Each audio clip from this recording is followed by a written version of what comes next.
Hello, everybody, and welcome to Learning the Ropes. As you all know, earlier this week, we lost a truly amazing talent and an even more amazing person in Jay Briscoe. So tonight, we want to dedicate our show to Jay Briscoe. You will truly be missed. He was a phenomenal in-ring talent, but also just a great human being, a great father, husband, brother, and son. So tonight, this show is for you, good sir. Yeah, I know. Yeah, it happened Tuesday, and it seems like it Almost seems like a wasn't lifetime ago. like a lifetime ago, and at the same time, it doesn't. You know me. I have a fondness for tag team wrestling already. I still remember, the first time I saw them was at Supercard of Honor. Mhm. And like I was instantly sold by the gimmick and just like kind of like almost like instantly fell in love like with the Briscoes and them boys. Um, yeah, tragic news. Um, and like you said, like awesome, awesome dude and awesome family man and like I'm gonna get the link here and I'll put it in the chat here in a little bit for their fundraiser Fundraiser, yeah. that they're doing because yeah, man, like I know how I feel as a fan and how this is like felt for me, like, Yeah. but like I can't even begin to imagine. Um, like, I a wife lost her husband, the kids lost their dad, and his brother lost his brother Yeah. in his tag team part. Like, it's just, Yeah, it's just devastating and the way it happened and stuff. But thankfully, my understanding is his girls are in recovery and are doing much better. So that's some good news to hear. But the uh, that family's definitely in all of the wrestling communities yeah, thoughts and prayers and most just definitely. yeah. And like I said, I'll throw the link up in the chat just in case anyone hasn't stumbled across it, and that way they can have the opportunity if they would like. Yeah, Um, yeah, and it's one thing too, man. It just makes you realize you say it time in, time out, but just life's too short.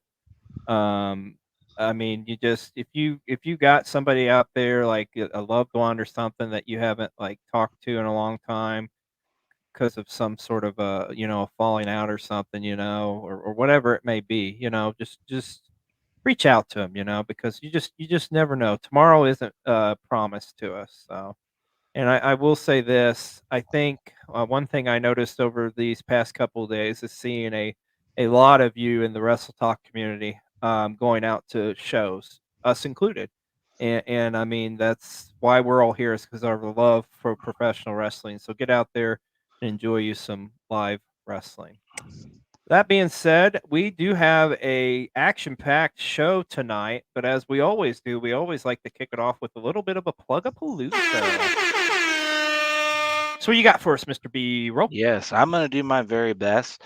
My voice has started to come back a little bit. It's still got a little bit, maybe like a scratch to it, because like you were saying, we did go to a live show Mhm. last night, and it was My God. incredible. We saw one of the craziest spots I've ever seen in Uh, person, or anywhere. All I yeah, have to say is El Hijo del Faiquino. Yeah, that dude is worth the hype and then some. Holy shit. yeah, yeah. Yeah. Like yeah. Uh, w- You're worth the speechless. price, worth the price of admission and then some, Oh, yeah. for sure. Um, but yeah, we thank you for joining us over on the Panda Wrestling Company Twitch channel. We invite you to go ahead and make sure you hit that follow button because why not? You can follow us for free, but you know what? You may be having to deal with an ad right now. If you're having to deal with an ad right now, you can't even hear my voice. But if you don't want to see ads, you can actually subscribe to the channel for free. Whoa, I said that's free. a game changer. I said free. I mean, we feel like we're worth $5.99. I mean, but yeah, you know. But hey, times are tough. But do you have an Amazon Prime membership? Most people do. Use your Amazon Prime membership to get a free membership to Panda Wrestling Company or any Twitch channel. But why not use it on the Panda Wrestling Company, where we're bringing you 7 days a week? There's a show for you. There's a show for everybody. Um, it's great stuff. Um, and we are sponsored each and every single week by a little bit of Rootless Coffee, because it is a Damn! fine cup of coffee. And could you bring Ron back? Because I was thinking, Ron, What the hell you want? I figured you were on your way to Monday Night Raw, like right now. Like, Well, I got prior obligations. I'm gonna be here tonight, to support my boys. But then after this, I will be going to Monday Night Raw. You can bet your sweet ass on that. yeah, for the 30th anniversary. I'll be there. That's right. There you go. He's gonna be repping, learning Hey, the. he's not going to be the only one there. How about a special shout out to our boy Simply Nicholas, who's going to be there too. Excited Yeah, for him. boy. He has got a hell of a week. We actually hung out with him last night and his beautiful family, which was truly awesome. And he is going to be, gosh, all over the place. He's doing that. He's doing Dynamite, and then he'll be in the Rumble. Be at the Rumble. So yeah, he's got a pretty busy week. So Yeah. special shout out to you, sir. We wish you safe travels all throughout. Yep. And if you don't know him, you need to Go go follow him. check that man out. He is just nicest dude ever, and yeah, yeah, Yeah, just a great dude all over overall. So, and I just decided something. We're what's that? bringing it back, baby, and we're bringing it back at the top of the show. Wrestle Talk Creator of the Week. It's going to Simple Nicholas. We're bringing There it you go. back. We've forgotten to do it for weeks and weeks and We're weeks. So, slacking, and I you need know to what? get you homework assignments now too. So yeah, Yeah, yeah. I mean, I've been slacking. well, Um, but let's see. So we've covered, the PWC, the Rootless Coffee. Um, got let's some see. merch. What about some merch? I mean, we got some merch. We got some pretty nice merch, if I do say so myself. We have some Cold TV shirts, hoodies, hats. Oh my. We got Learning the Ropes, shirts, hoodies. Oh my, oh my, oh my. Go on over there to Sweet Dollface Creations and check out some of the merch. But when you go over there, there's not only our merch there, there will also be merch for Dad Hat, Wrestle Talk Wolfpack, Self Bed, Husky Rose has Husky's merch got some now. merch now. Yeah, Yeah. And the Wrecking Crew even has a shirt now. I mean, it is quite incredible. I know I'm forgetting some people that are over there, and I do apologize. All the Panda merch is over there. How could I forget that? it's got Um, everything you could possibly need from all your favorite Wrestle Talk content creators. And I mean, you got hoodies, you got shirts, you got hats, you got it all, folks. So go yes, check it out. and as promised, I'm a big supporter in these hoodies. They are the softest hoodies I've ever worn in my entire life. Um, and XOJ has one on the way. I do. So I finally, he yeah, I'm he excited. Yes, he's he's indeedy. he's about to have his world rocked. Good Um, evening, Mannix. How are Good you, evening, my friend? Mannix. Good evening, Indeedio. Um, And of but course, gotta talk about Cole TV, right? yeah, what do we have for Cole TV? You took the words right out of my mouth, brother. Well, this week's a little bit of a card subject to change.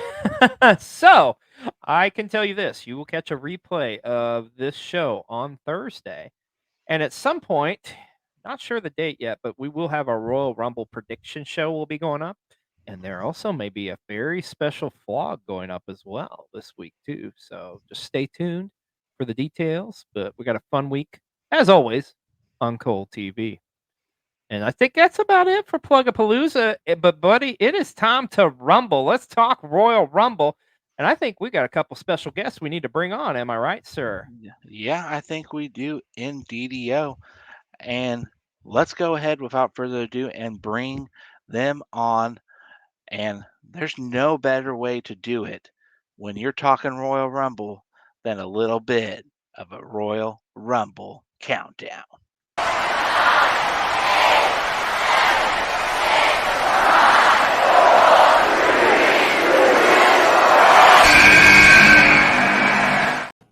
Making his return the collector of belts to the Learning the Ropes podcast, or whatever it is, whatever you want to call it. Making his return, Michael Wayne. I now know why I'm always heel, because that was way too much babyface fire, and I got real tired. I can't do it. It's not me. Yeah. No, great to be back. Thanks for having me, guys.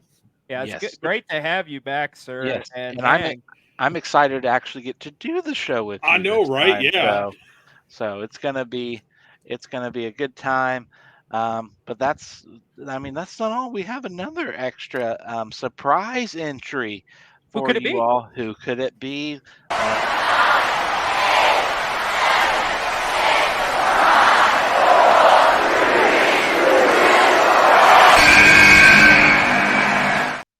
It's a little bit of Derek the Devastator. What's up, everybody? How are you tonight, good sir? I am doing good. Thank you so much for having me on. Yeah, I only have one question for you, good sir. Are you feeling devastating tonight? I guess I am. Good. I'm good. That is just the way we like it. It's going to be a great show, fellas.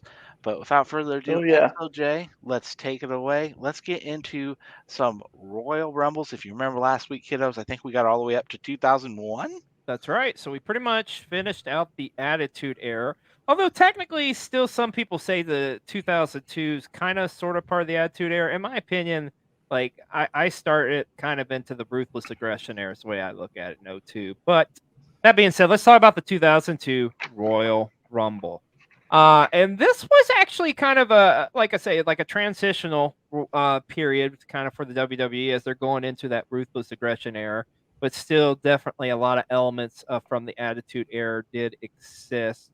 Now, the big storylines going into this Rumble really was a couple of these singles matches, and let's talk about those. To me, the biggest one that stuck out was the return of the Nature Boy, Ric Flair. Oh, yeah. As he would be in a street fight against Mr. McMahon. And I remember Flair's talked about this match before, and just being like really kind of embarrassed by it, but just because I mean it's Ric Flair and he just has such a high level of excellence. I recently rewatched the match. It's not a bad match. It's not Flair's best work, but I mean it's okay. Yeah, I think when you compare it to everything Rick has ever done, it's kind of like ooh, yeah. You know, when an A+ student gets a C, that C stands out.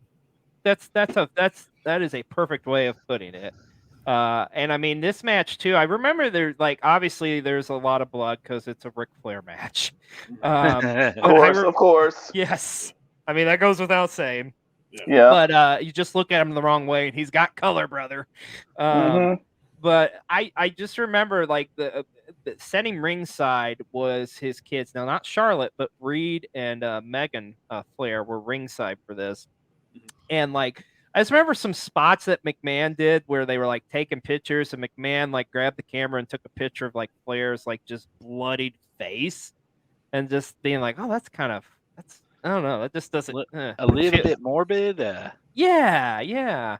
And then I remember too, like Flair getting his shit back in on McMahon, and like him biting into like McMahon's like bloodied like forehead and telling like his kids to take pictures. I was like, what the fuck? That's all right, whatever. Hey, it's wrestling. Gotta love it. So, but that was one of the matches that stuck out to me. Now, another match on this card was for the undisputed WWF Championship with your champion Chris Jericho going up against The Rock. And I think a lot of people were thinking like, okay, I feel like at this time frame with Jericho running with his first real world title reign, everybody kept thinking like, okay, he's going to lose this month. He's going to lose this month. And it just, it didn't really happen. I mean, yeah, he lost at WrestleMania that year, but like, you know, he went through The Rock, he went through the Austin, which he's told you a million times. But this match was just it. I don't know. It was kind of it was there. Like I feel like there's nothing spectacular. As I was rewatching it, like I completely forgot he kind of had like a little stable going with Lance Storm and Christian because they kind of come out and try to help him during this match.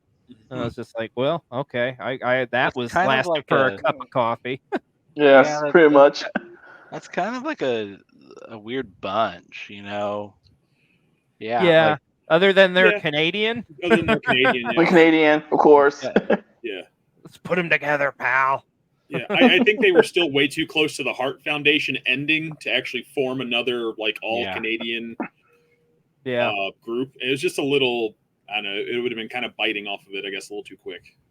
I like that the name, the Canadian Click. That should have been Yeah. like something they used. That should have been a thing. Yep, would have. Yeah. But yeah, I mean, there's some other matches on this card. There was a tag team title match with the Dudleys against Spike Dudley and Taz, and their Taz and Spike are the champs. So, there's a Trish against Jazz is on this card. Intercontinental title match with William Regal against That was good. Edge, and that was a pretty decent one. That was good. That's a decent match. Yep. Yeah, and William Regal picking up the win because of the power of the punch. Oh, of course. Let's talk about the Royal Rumble matchup itself. Now, there's a lot of big storylines going into this Rumble. The biggest, of course, being the return of Triple H, because this is after Triple H come back from tearing his quadricep for the first time. So this would be Triple H's like in-ring return. And also in the Rumble, you had Stone Cold Steve Austin. You had The Undertaker. A lot of Hall of Famers in this one. And some returns too outside of Triple H. I had Goldust returning in this in the Royal Rumble. The Godfather returning, but to me the coolest one was Mr. Perfect. Coming. Absolutely, absolutely. And he had a hell of a run in the Rumble match. Hell, I don't think people realize he was in the final 3 of this Royal Rumble match. Yep, exactly. Mm-hmm. I love me some Mr. Perfect, man. It was just great seeing him come out, man, throw the towel, spit the gum. It's just like, really, if you think about it, it's the last time. I mean, Kurt would work for the company, you know, for a couple more months, but this was really like the last true time we got to see like true Mr. Perfect. Right. Yeah. But that all aside, probably this Rumble is known for one of the most infamous eliminations of all time. And it's something that nobody ever saw coming, including myself. And that is when a rookie Maven eliminated The Undertaker. Undertaker, yep. And I just remember the announce team and the crowd was going nuts, and Jim Ross was like, oh my God, The Undertaker got eliminated by Maven, which is something I never thought I'd hear in my entire life. And keep in mind, this is Maven coming off of Tough Enough Maven. Yeah. I think even better than Jim Ross's call was Maven's face. Like, he gets the elimination, absolutely. He's like, yeah. And Undertaker's just standing there staring at him, and Maven just kind of gives this.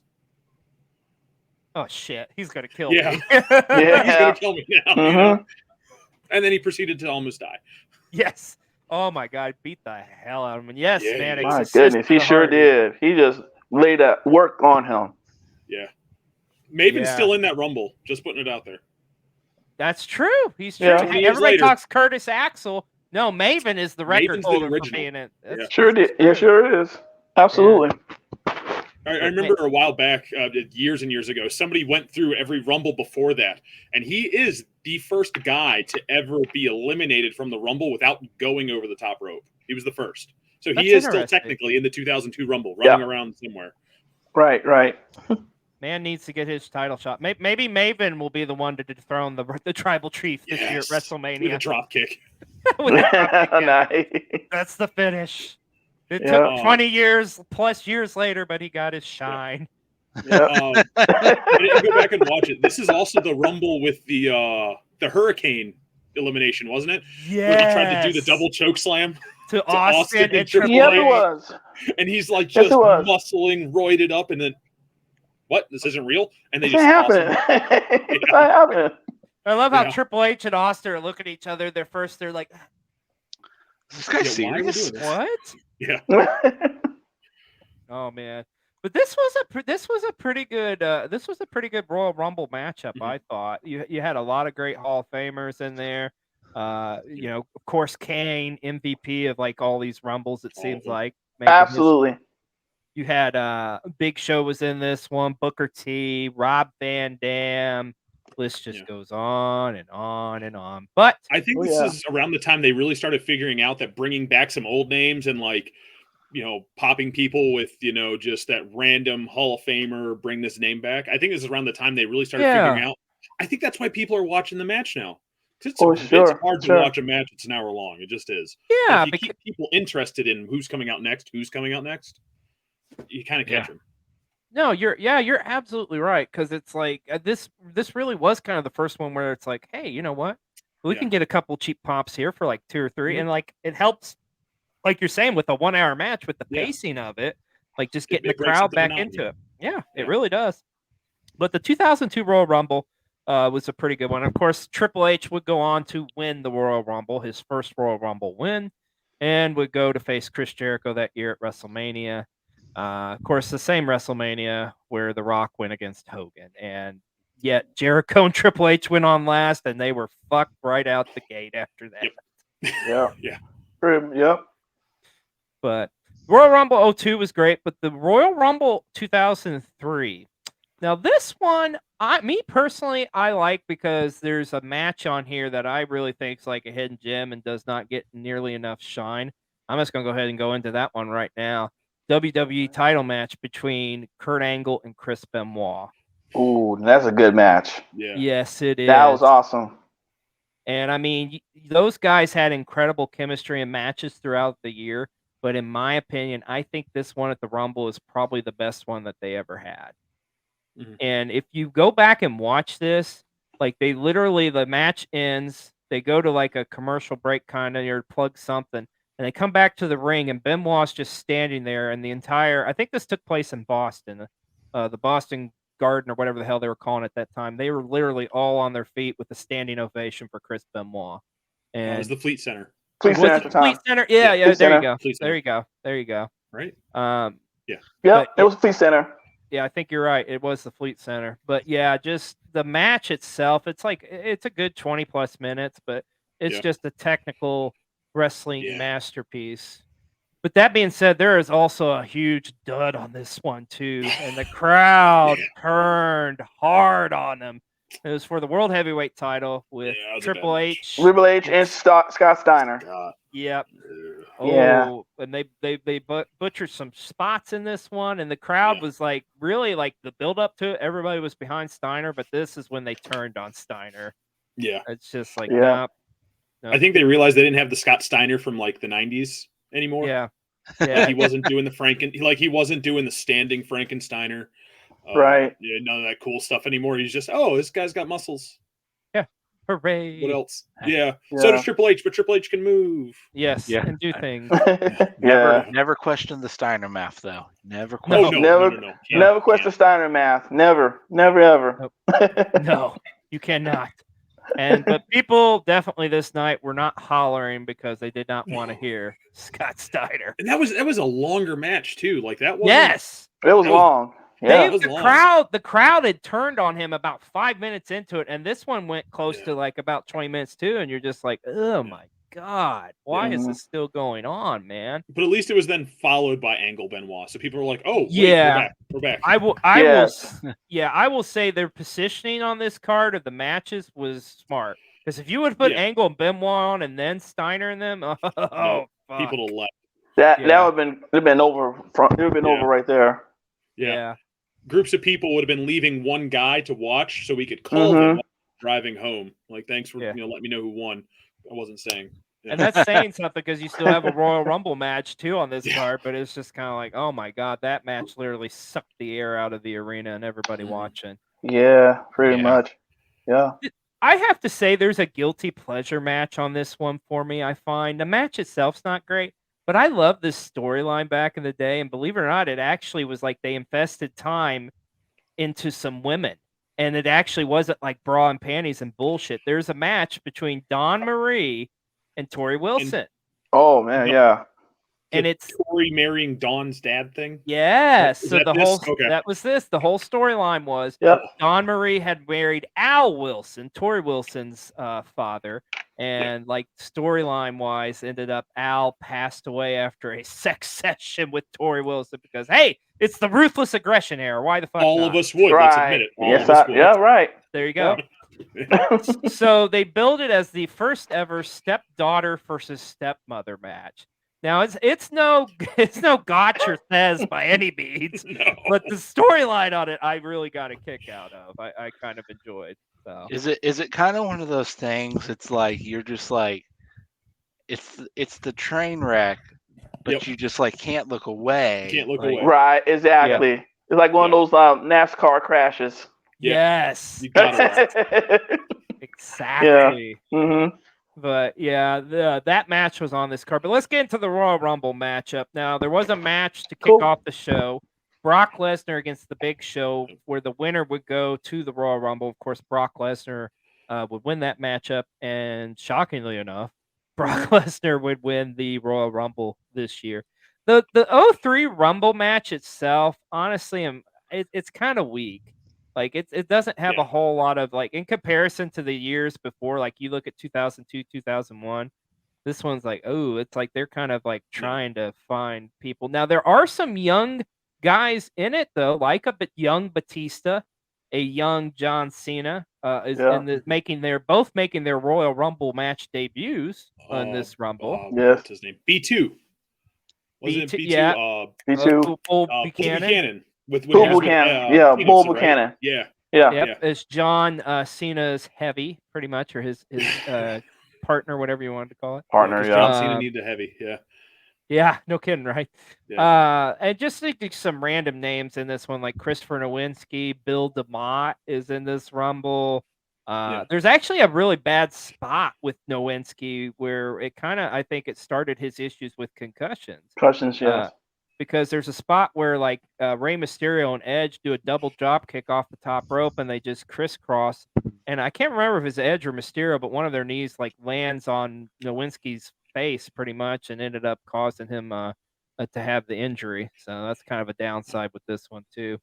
There was a storyline with Chris Jericho and Shawn Michaels, as this would be Shawn Michaels' return to the Royal Rumble in a Royal Rumble match. And Michaels was number one, and Jericho wanted to be number two, pretty much because this was kind of setting up towards their rivalry that they'd have at WrestleMania 19. But for me, the biggest takeaway from this Royal Rumble was definitely the Kurt Angle, Chris Benoit matchup. Yeah. Now we go. Oh, was that the first Rumble where they had separated Raw and SmackDown? That's a good point. Yeah, you're right. That this is the first one where they did that, where you have 15 from Raw and 15 from SmackDown. Because if you look at the year before, they didn't have the brand split yet. So yeah, you're absolutely right, Mike. So, yeah, it was a brand split. See, and kind of to go back to what I was saying before with the whole like bringing in people. There's nobody special in this one.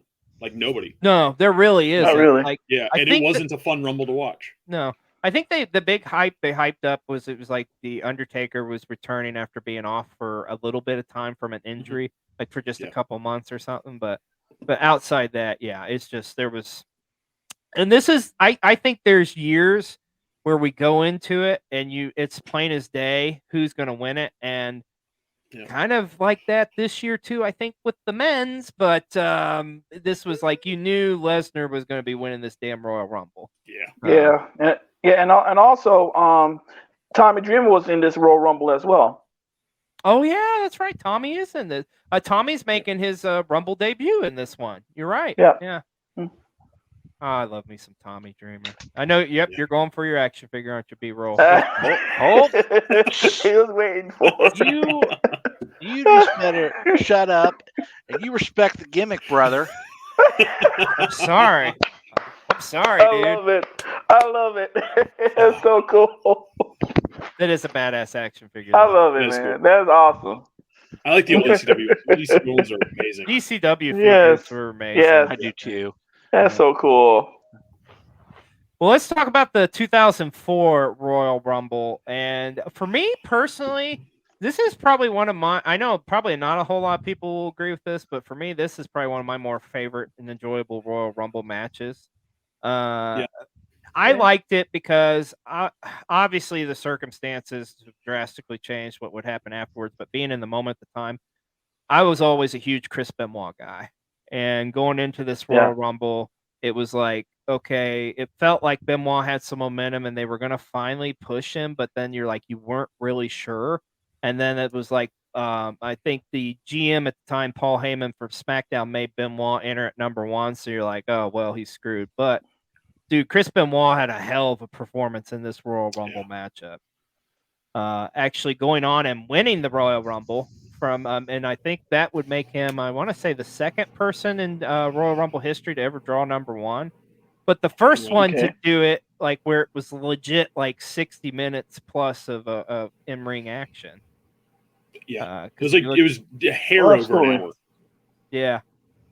Yeah, but there was some good ones in this one too. Like, you know, you had some young up and comers like a Randy Orton, and then, which boy, that's weird to say, right? Yeah. And that's then for sure. I remember his storyline was with Mick Foley. So Mick Foley actually ends up being a surprise entrant in this Royal Rumble. I think he beat up Test or jumped Test in the back or something like that. He beat somebody up, yeah. Or maybe it's Spike Dudley or something. There's somebody he attacks. Spike was jumped by Kane. Oh, that's right. Yeah, because he got choke slammed on the damn. On the grate. Yeah. Mm-hmm. You're right. But yeah, I think he jumped it. It was Test. But anyways, so Mick Foley makes a surprise entrance in this, and him and Orton kind of setting up their feud. Also in this one too, you mentioned Spike getting chokeslammed by Kane. They tease a little bit of the Kane Undertaker rivalry that was getting ready to be going again at WrestleMania. And they, because if you folks look back in the annals of time, like Biker Taker pretty much came to an end at a Buried Alive match at the Survivor Series in 2003. So there was like the Undertaker's music hits and the gong, you know, goes off as old school, and then like Kane's freaking out, and then I think Booker T was actually the one that eliminated him, if I remember correctly on this one. Yes. Kane didn't have an elimination in this match. Yeah, how crazy is that? The guy. Yeah, that's crazy. Yeah. But and I don't think he was in it that long either. Maybe like a couple minutes, if that. Yeah. Yeah. Another spot I remember on this one too, it just hit me, that was just stupid silly. And I think Benoit and Orton are in the ring, and this is after like there's been a group of guys come in, they've tossed out, and they're kind of beating the hell out of each other. Ernest the Cat Miller makes his one and only Royal Rumble appearance. Mm-hmm. As he comes out and he just is dancing. Does his thing. Because that was his thing. And a lot of people, I think people forget too, Ernest Miller did wrestle in the WWE. It was a very, very, very brief time, but it was short. Yeah, it was short time. Yeah. And somebody needs to call his mama. For real. Yeah. Yeah, now he's back on Impact. Yeah. Now he's back on Impact. Yeah. What the hell? I watched Impact for the first time in like literally 12 years this week, and I get Ernest the Cat Miller. It's like, this is amazing. Man. Best hour I've ever spent on YouTube. Yeah. That's crazy. It's like you knew Ernest Miller was coming. You just sensed it. It was like, I gotta check this out. Yeah. But ultimately, this Royal Rumble would come down to Chris Benoit and the Big Show would be the last two entrants in. This is after Benoit has been in there for over an hour. And I just remember one of the shots that goes over and you see Benoit and just his facials of just like, he's so exhausted, but he's just like, I've almost finally climbed the mountain, but I got to get this big 7-foot plus 500-pound monster out of the ring. And I think this is one of my favorite in-ring eliminations from the Royal Rumble match, where like Big Show's pretty much bench pressed him. It's like, it's a foregone conclusion. Benoit's going out. But then Benoit gets out and gets him in like a chokehold, essentially. Mm-hmm. And just like they work this chokehold for a good like minute and a half, and uses that momentum to get the Big Show out of it and win the Royal Rumble matchup. Yeah, I would completely agree. I think it's one of my favorite like actual ends to a Rumble ever, because it would have been hard to do regardless, other than the generic drop down, pull the rope, Big Show goes over. They did something different. Yeah. Yeah, I totally agree.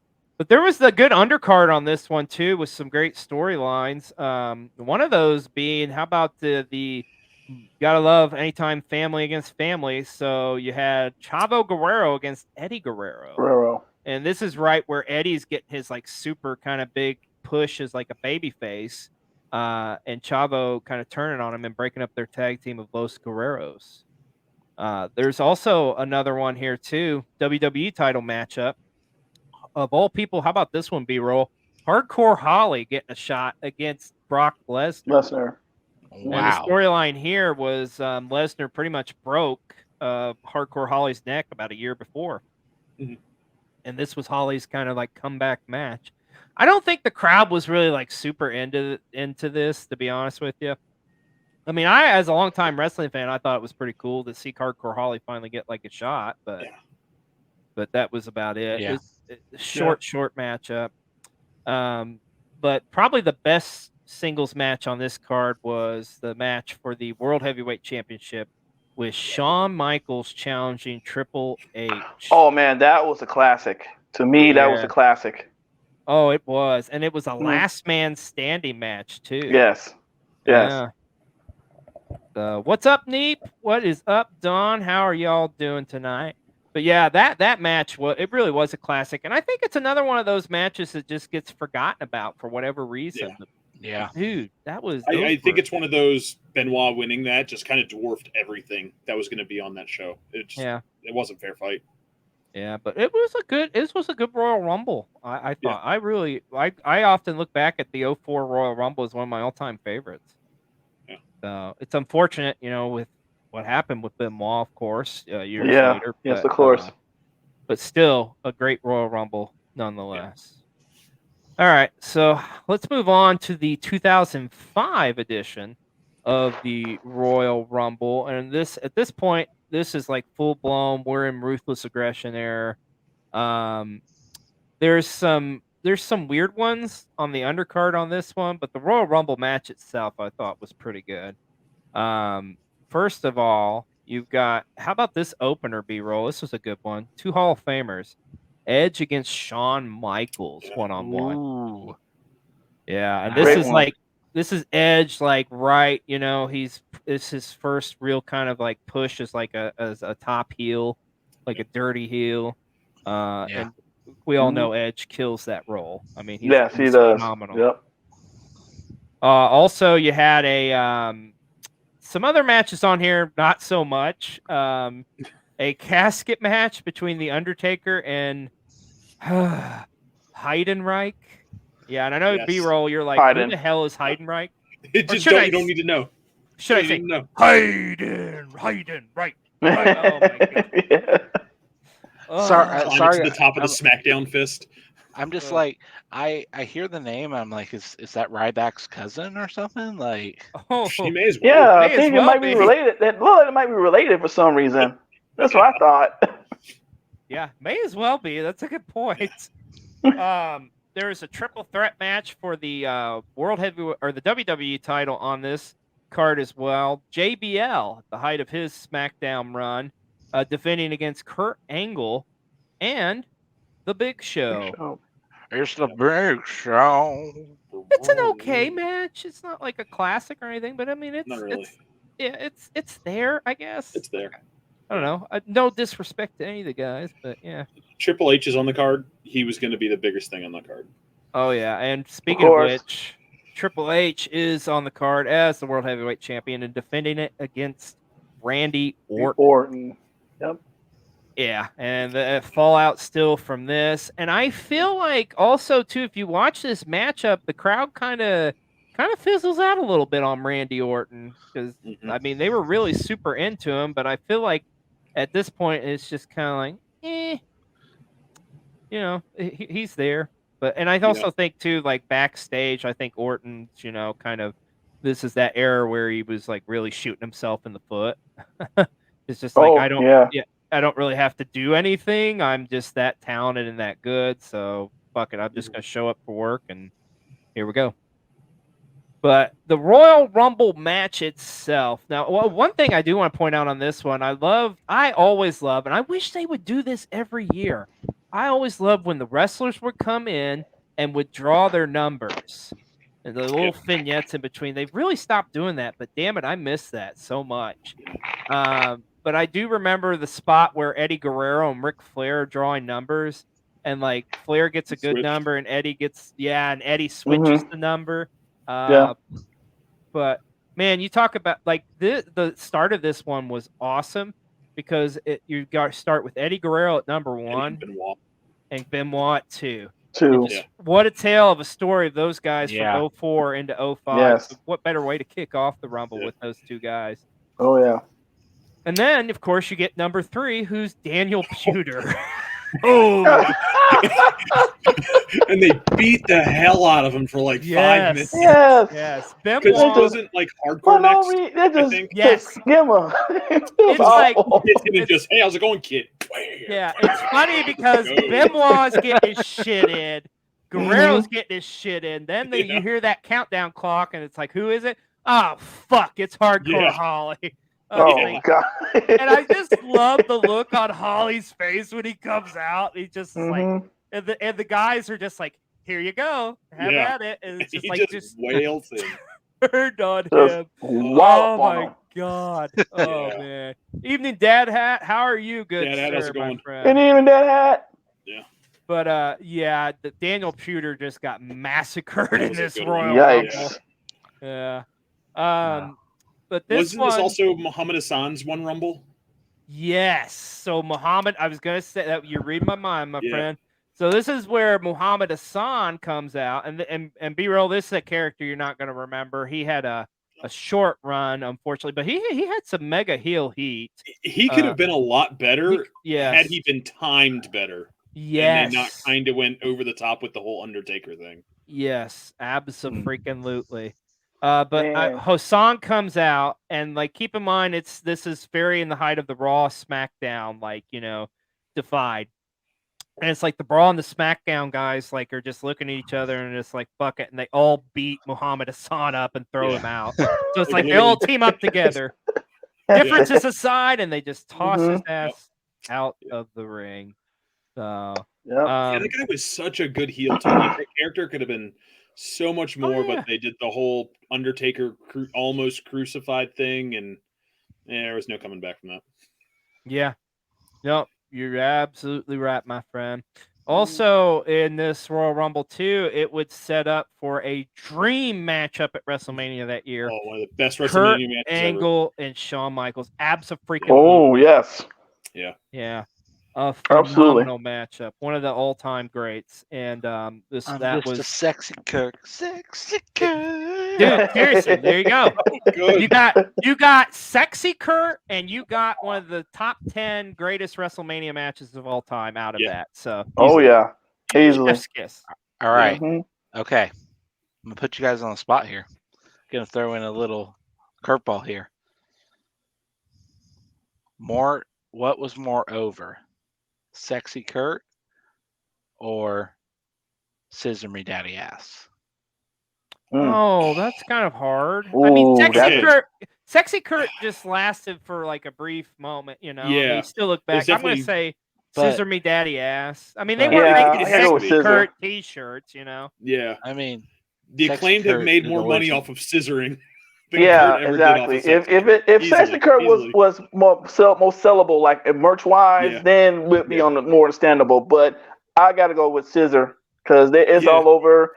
Anyone can do it. It's like it's just plain. It's just so simple to do it, and it's more fan participation in that too. So yeah, that's pretty cool. Like merch back then wasn't as quick as it is nowadays. Like right. I mean, Conrad Thompson says something dumb on one of his podcasts. There's a new T-shirt up 10 seconds later. Yes. It's just kind of the way it works. Like everything is like that nowadays. It wasn't like that yet back then. No, not back in those days. I wish it would have been because I would have loved a sexy Kurt shirt. Yeah. Oh my God. Absolutely. You know what? You know what? In 2023, dreams can still happen. Right? Yeah. Make it happen, WWE. Come on, Papa. There you go. Let's do it. Yes. Let's do it. Do it, Trips.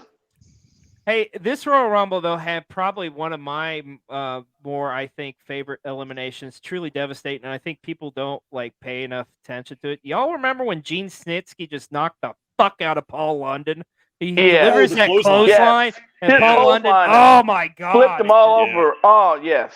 Yeah. That was brutal. That was brutal. Sick. Yeah. Yeah. But I think the one thing this Royal Rumble is most known for is, yes, folks, this is the Royal Rumble where Vince McMahon tore both of his quadriceps.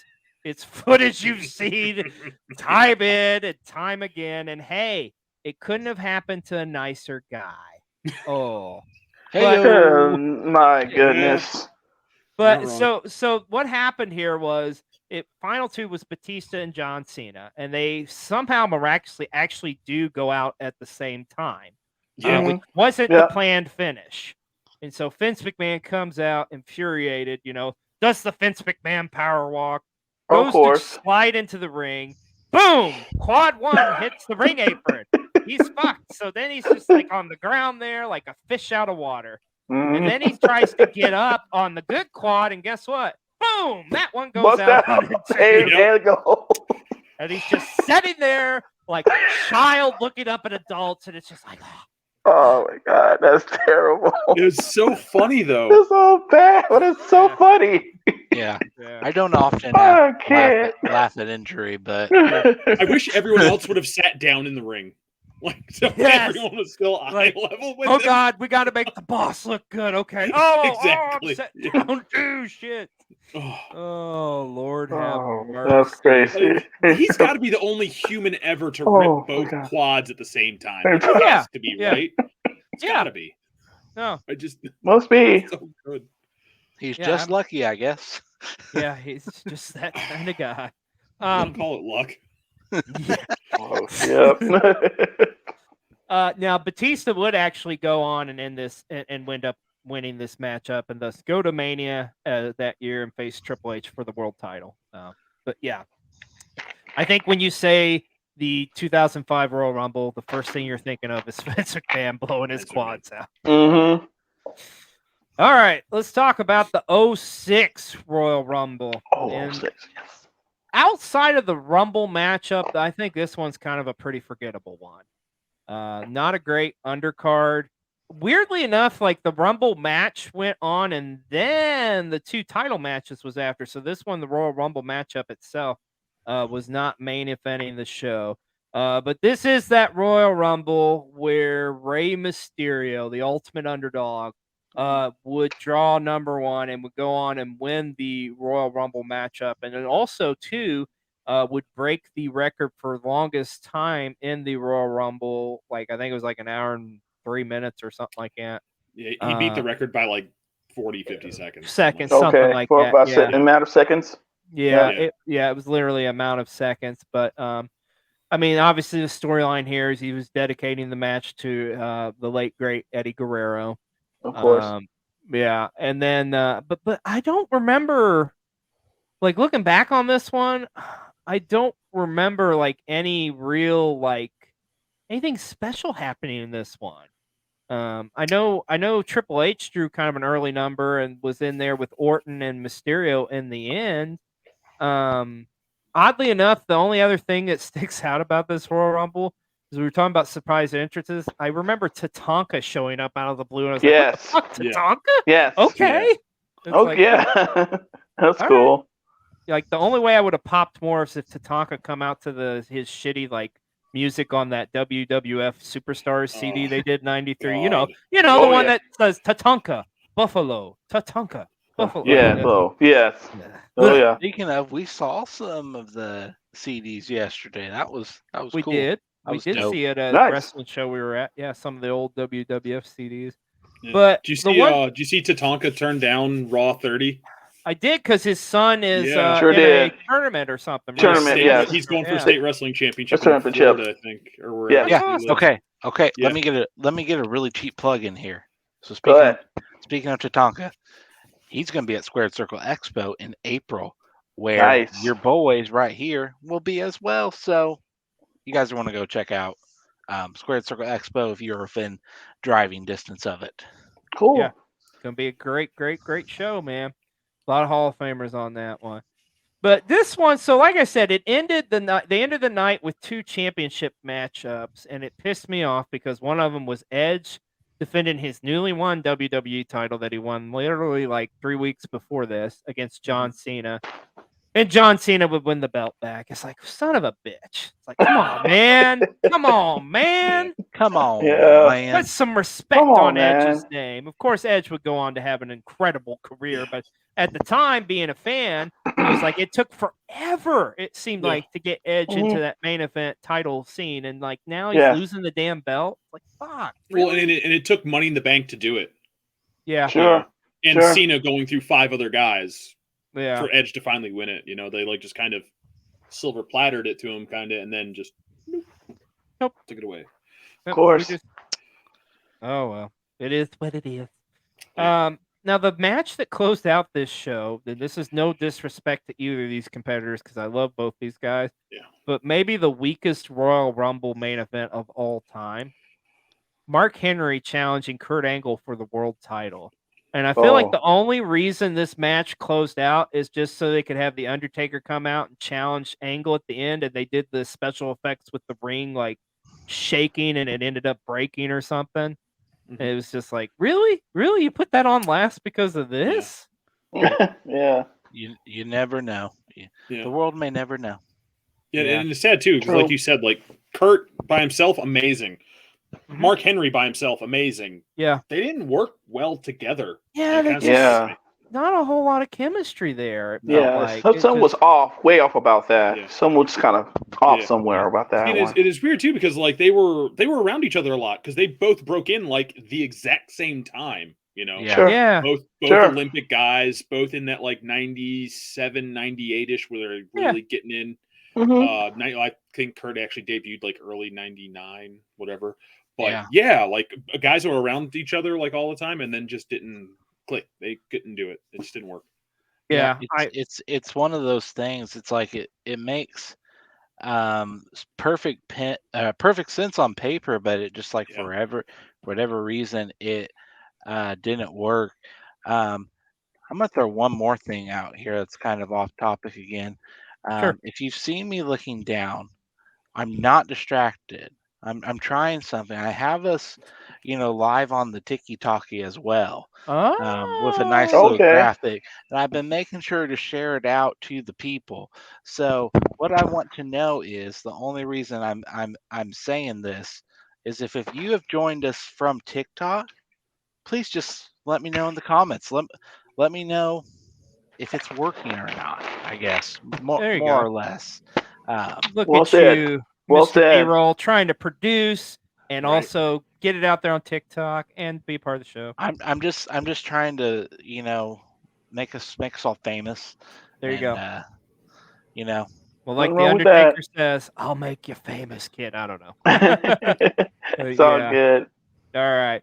Hey, let's talk about the 2007 Royal Rumble. And this one, I'm not like a super, I don't know. It's okay, I guess. I don't hate it, but I don't like it. I don't know. It's just kind of, this is one of those ones where like it exists, So it got extreme. It did get extreme. I was going to say that's the one thing that stands out on this one is this is the first time where you had SmackDown, Raw, and ECW competitors in the Royal Rumble matchup. But this one, let's just kind of go ahead and get into the card. So you open it up with how about this tag match? The Hardy Boys against M&M.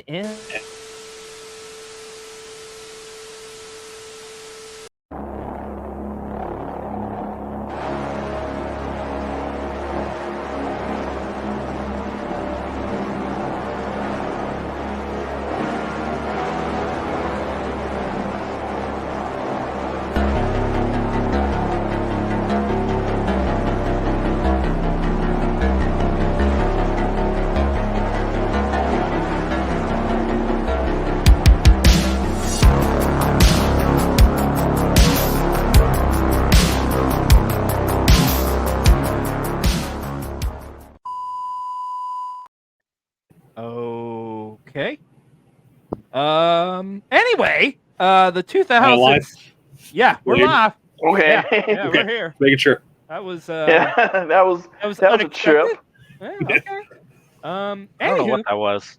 Yeah, that was weird. Oh, we mentioned ECW, so your first ECW title match on the Royal Rumble, and pretty much we are talking about Bobby Lashley defending against.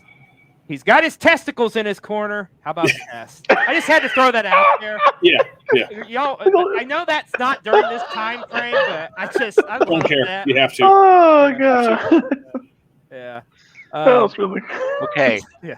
I'm gonna need some context. Okay, so there was not during this run, but there was a time frame where Test was managed by Stacy Keibler. Oh and yeah, they were was. promoting him, and they were like Uh-huh. referring to Test's fans as his testicles.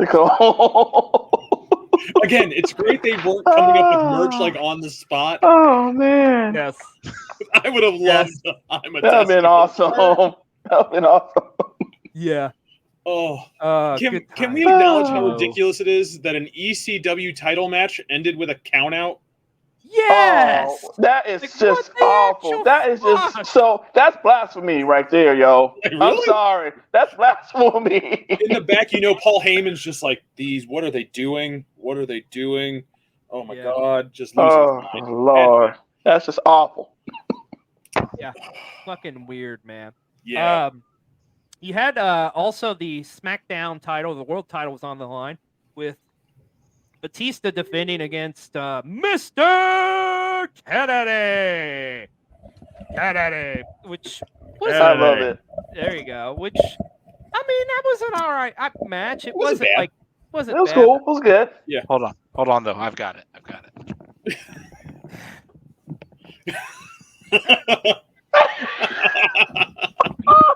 Like it looked like you're trying to eat the microphone there. Oh my Lord.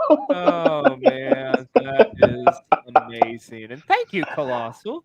That is what is awesome, up? y'all. Hey, I think he joined from the Tiki Talkie. There you go. Thank you for joining us here over on Learning It the works. Ropes. It does work.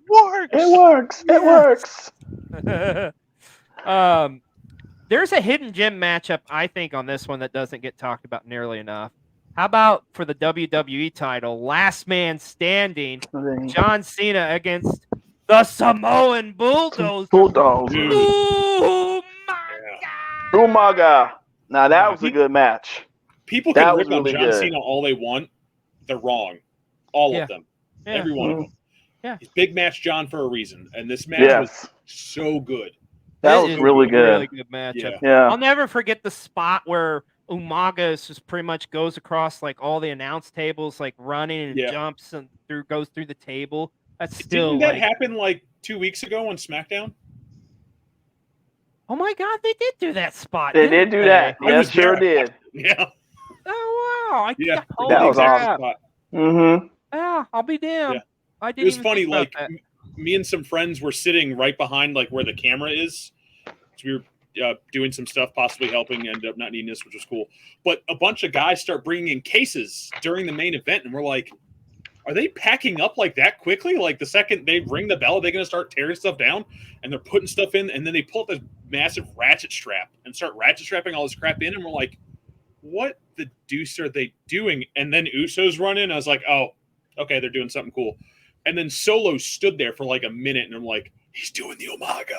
He's gonna do it." And then just right through. Sure enough, he did. Yeah, that was awesome. Yeah, and can I just say this? Talking about Solo, I am loving like all the homage stuff he's doing for Umaga, man. The late great Umaga. As Great much as I stuff. love Bloodline, I Great can't stuff. wait for him to be by himself. I cannot wait for Solo Sikoa to be by himself.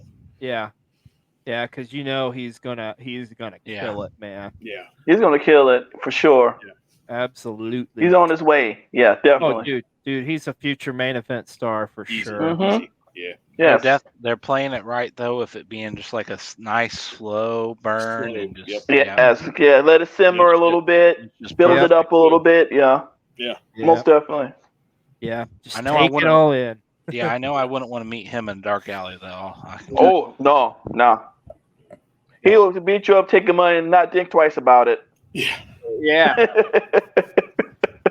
So we mentioned before this Royal Rumble was the first one that had ECW competitors in it. So the Royal Rumble match itself, I don't know. To me, there's not anything that sticks out truly about this one other than ECW guys being in it. Because it's like I never thought I'd see like a Sabu or a Sandman in a Royal Rumble matchup. Yeah, that's kind of yeah, but that was pretty cool. I do get a kick out of who number 1 and 2 was this year. Ric Flair at 1 and Finley at 2. Finley number 2. Yes. Yeah, I was like, oh, that's pretty cool matchup. Yeah. Oh, absolutely. That would have been actually a great match to ever actually see too. Oh man, that would have been an awesome match. Yeah, absolutely, man. I would have loved to have seen that. And then you do end up pretty much this one comes down to The Undertaker, who was the 30th entrant, and Shawn Michaels.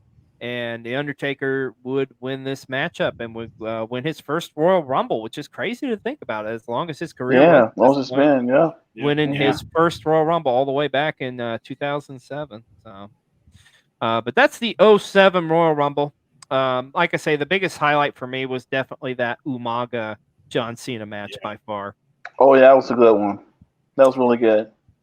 Now, fast forward a year later, and we get to the 2008 Royal Rumble. And the beautiful thing about this one is it is coming from one of the greatest wrestling arenas of all time, Madison Square Garden. The Garden, baby. MSG, the Garden. Yes, sir. Abso-freaking-lutely. So, the undercard on this one, it was all right. It wasn't like, once again, nothing like too crazy.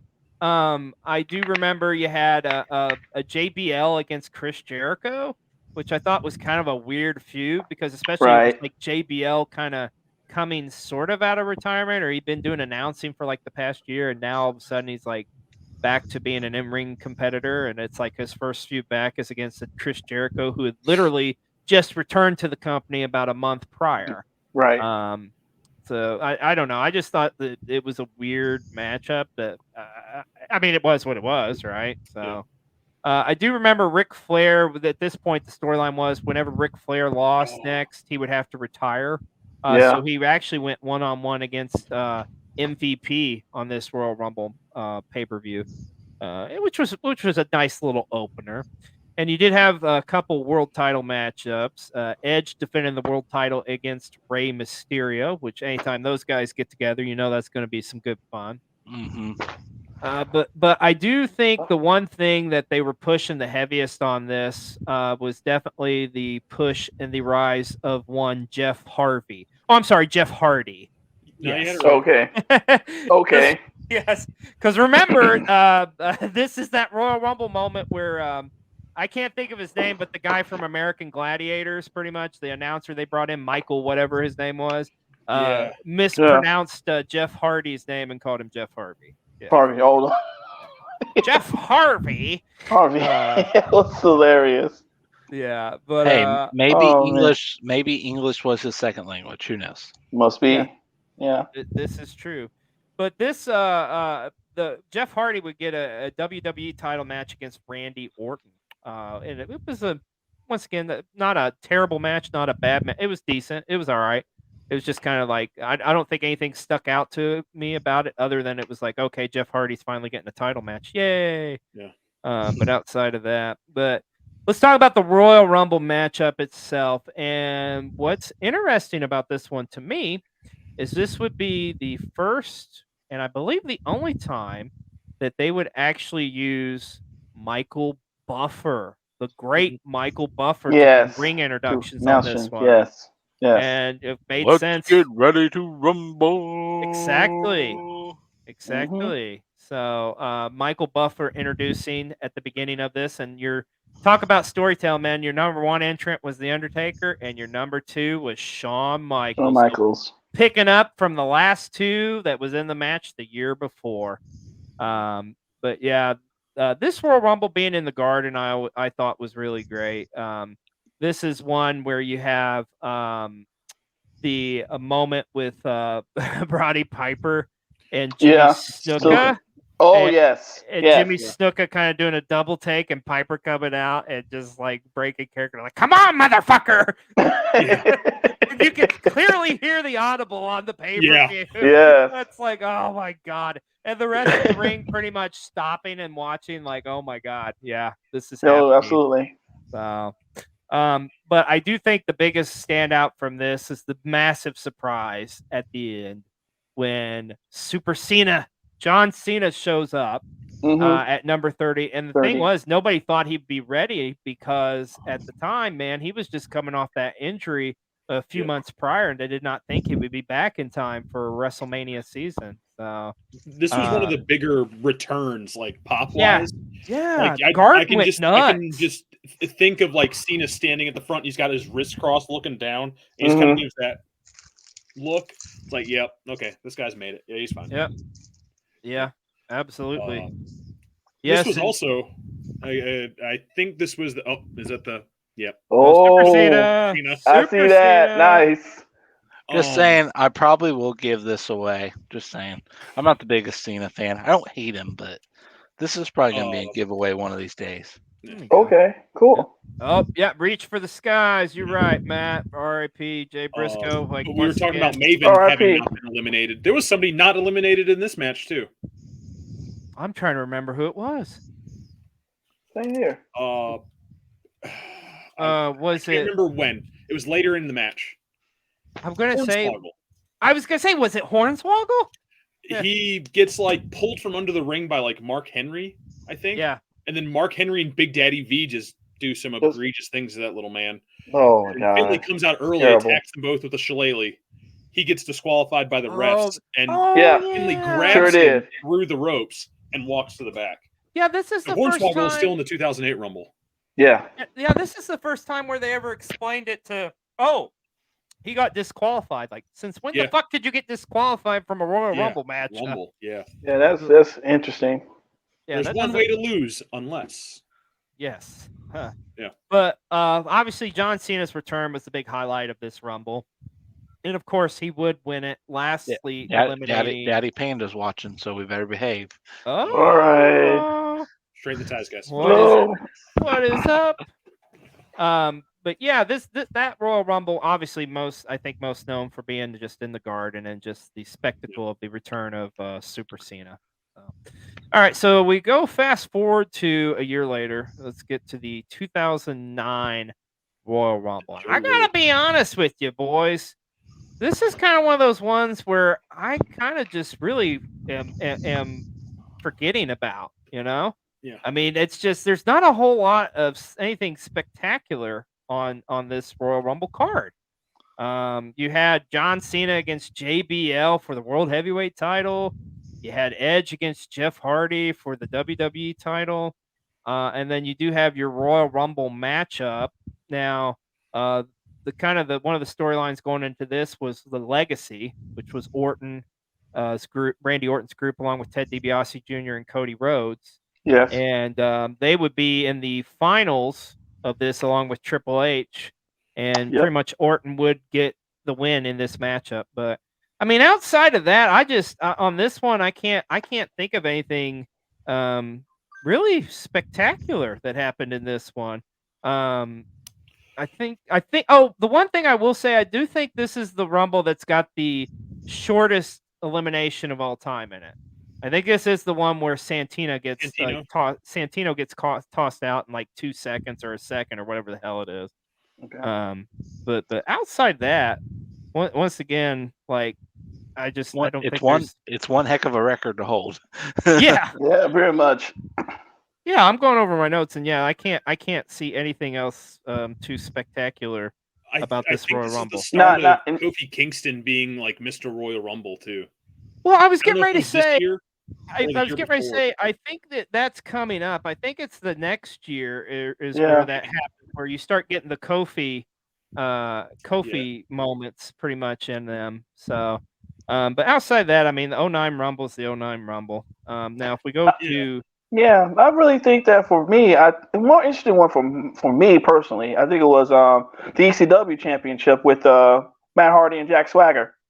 Oh yeah, that was opener. Yeah, which is that was kind of a weird matchup. It was okay, especially for it to be for the ECW title. Right. Or for what it's worth, it was okay.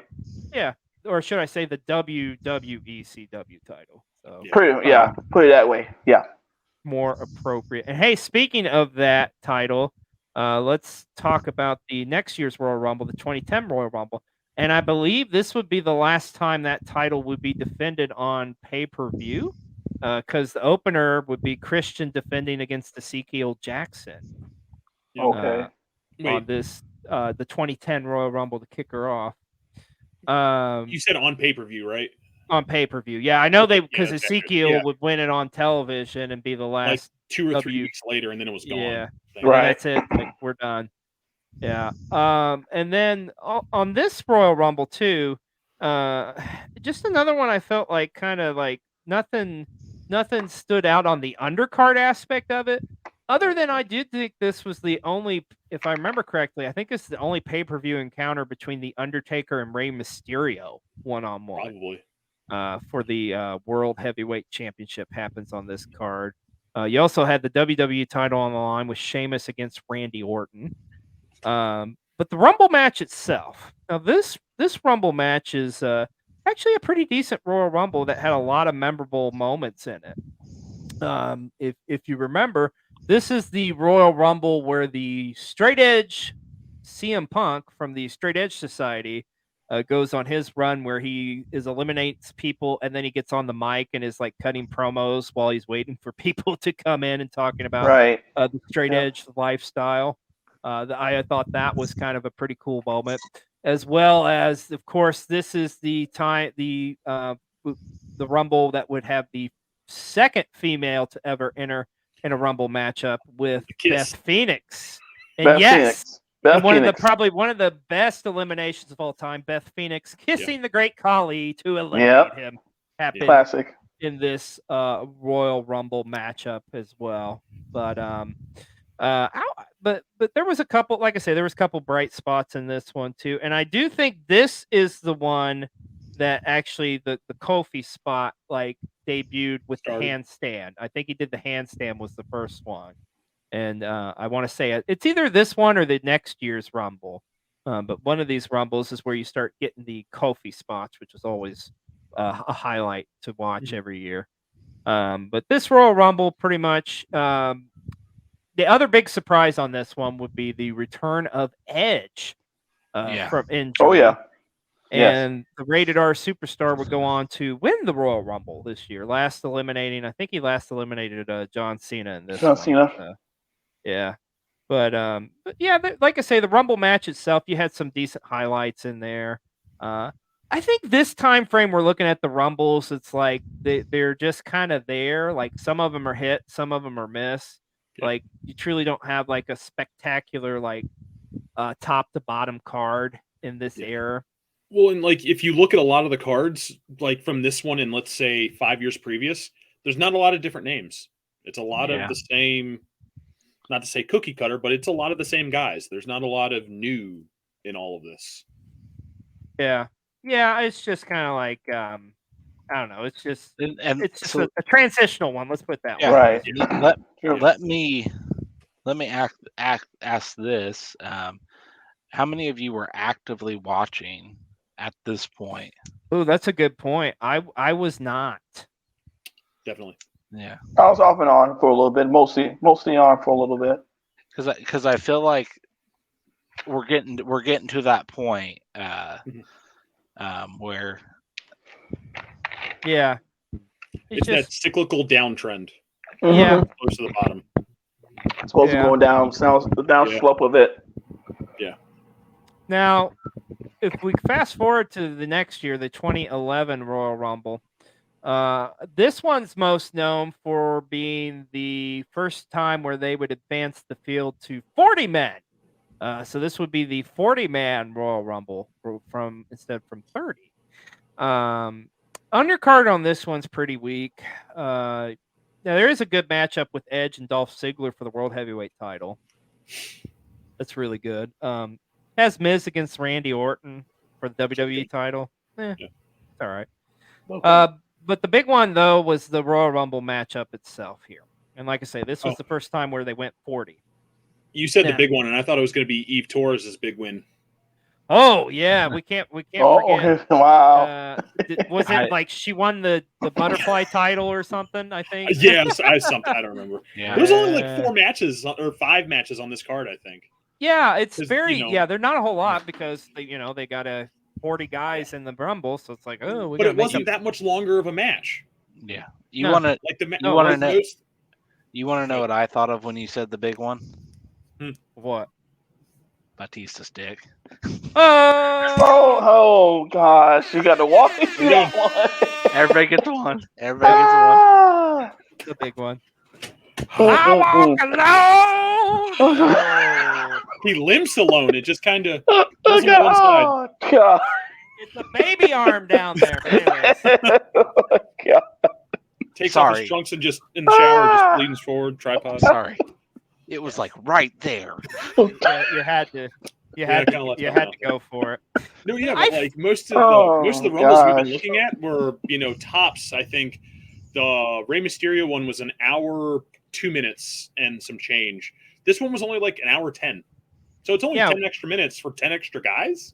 Yeah, which is crazy to think about. Crazy. Yeah. And there's some good surprise pops in this one, but I feel like the reason they truly expanded this to 40 is so they could get every guy from the Nexus and every guy from the Core, which was 2 factions at the time, to get them in the Rumble, because that's 9 guys right there, pretty much. Sure. Nexus, I loved the Nexus so much, and it was such this a is drop ball. It makes me sad. This is shitty Nexus. This is like the Nexus needs to die Nexus. Yeah. Led by CM Punk, Punk, of course. Yeah, and the Rumble, it starts off with a brawl between the Nexus and the Core. And those of you who don't know, the Core was a group led by Wade Barrett, along with Ezekiel Jackson, Heath. God, I almost said Heath Ledger. Heath. God, I can't even think of his last name. Heath Slater. Heath Slater. Because I think of him just as Heath in Impact. But anyways, and Justin Gabriel. This Royal Rumble, like I say, they had the 40 and the storyline with the Nexus and stuff, and it's kind of cool, the build up with the Nexus in this. They're all coming in and they're protecting CM Punk the whole time. But then you talk about I feel like this was finally the nail in the coffin for the Nexus. Once again, Super Cena comes in and literally eliminates every single member of the fucking Nexus, and he did it by himself, pretty much. Although technically, I guess you could say he had some help from Hornswoggle, but Kofi too, I think. Always bet on Hornswoggle. Oh, absolutely. The answer's always Hornswoggle. Always Hornswoggle. Good old Horny. Anyway, now I mentioned there were some surprise entrants in this one. First of them being Booker T making his return. And the huge pop he got. And I'll never forget, the call of Matt Stryker. I'm marking out, dude. I'm marking out. Yeah. It's I was happy to see Booker T, but, he didn't last that long because he went up against the Nexus and they all tossed him out. But and then also the surprise return of not Kevin Nash, but Diesel. Diesel. As I say, him putting on the gloves at the entrance was just that was cool. Yeah, so cool. Masterful. Masterful. Now the finish of this Royal Rumble may be probably one of my I'm gonna say it's a guilty pleasure finish because it's pretty much Alberto Del Rio ends up winning the matchup, or does he? Because out of the blue, of all the people who come in who did not get tossed out, Santino Marella. It's I love Santino so much. Santino, I'll tell you. I love him so much. Yeah. And then it's then you there's a part of you that's kind of hoping oh my God, what if Santino wins this? Come on, do it. You part, the whole body, head to toe. Oh my God, so bad. Yeah. And then he does the Cobra, and you're like, "Fuck yes, it's gonna happen!" And then of course, Del Rio would toss him. I can't do it. Yeah, and Del Rio would become the winner of the first ever 40-man Royal Rumble matchup. But man, what a memorable moment that was! Yeah, that was cool. Yeah. I think I seriously think that one's right next to Big Show and Benoit of what we've talked about Yeah. so far. As far as like ends go, you were like, they're closing up. Yeah. I thought at the time too. I think that was like a ballsy move to do in his way because it's like usually you have all that like crazy drama and stuff, but this is like something completely different because it's just like okay, this is like a Mick Carter like is still left in the final two. Like what? Yeah, like you knew they weren't going to let. No. Santino win. They ain't gonna let that happen. We already know VKM not gonna let that happen. No. No. Hey, no way. Hey, do not disrespect the director of Authority. That's right. No. Okay. No. Him and Ernest Miller. They're gonna do amazing things. Yeah. Oh, he's gonna be. I love him. Impact. He's gonna do real good there. Yeah. I'm glad just to see him. He still has the voice, is what gets me. The fact that he still does the voice. Yeah. Of course. And just constantly messing up people's names still on purpose. Yes. So good. I just love to see him on TV. I'm so happy he's like on TV and like in on a wrestling show. I love me some Santino. Yeah. All right. Really cool. Let's talk the 2012 Royal Rumble, gentlemen. Let's. This one, this is kind of another one of them. I feel like this is kind of a transition, kind of just like, okay, this Royal Rumble happened. The Rumble match itself, I got to say, I was really surprised because I was really like, okay, Jericho's winning this one. Because you knew it was going to be Jericho and Punk at Mania this year for the title. But shockingly enough, actually, Sheamus won. Would win the Royal Rumble, which I really did not see coming at all. Wow. But this one, you could tell the roster was kind of stretched thin because all three of the announcers were in this Royal Rumble matchup. That's right. Wow. Jerry Lawler. Wow. Booker T. And even good old Michael Cole. Yes. Mick Foley was in the match. Ricardo Rodriguez was in the match. Can we just have a Bailey versus Michael Cole match finally? Yes. I mean, come on. Yes. I mean, we waited for this for a long time. I'm interested to see that match. I would pay for it. I want to see it. Let's book it for Mania. No. Yes. Chad, let's do that. Let's do it. Well, no, because then Michael Cole has to win. Got to keep that undefeated streak alive. You got to keep that undefeated streak. Yeah. Yes.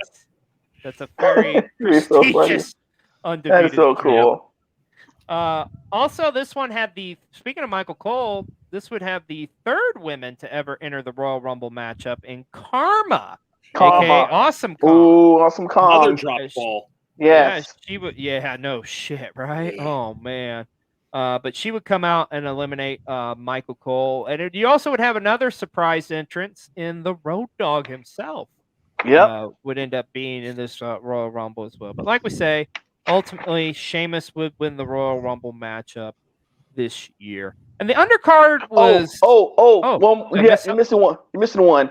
Hacksaw Jim Duggan was in that Rumble too. Oh yeah, he did come out. Yeah. Oh. Yep. Yeah, you're right. Hell, good old Hacksaw, man. Yeah. It's always good to see some Hacksaw. The very first Royal Rumble winner.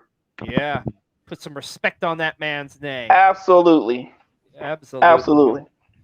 But the undercard was I felt like it was kind of so-so on this one. You had there is a pretty decent WWE title match with CM Punk and Dolph Ziggler on this one. You do have Kane against John Cena, which was kind of a feud they were building up, and this was like Kane kind of returning back to wearing the mask at this point. So that was kind of cool. Maybe one of the weirder openers in a Royal Rumble, a steel cage triple threat match. Cage match, yeah. Daniel Bryan, of all people, defending the world title against the Big Show and Mark Henry. Oh, okay. I'm not sure why everybody's here, but okay. That's interesting. I'm just along for the ride. But welcome to the Big Show. Yeah. Yep. But let's get to the 2013 Royal Rumble. And this one obviously is headlined by the return of the jabroni beaten, pie eaten, eyebrow blazing, I can't even talk, blah. The Rock would make his triumphant return to the Royal Rumble, and he would challenge for the WWE title against at the time, one of the longest reigning WWE champion in the modern era in CM Punk.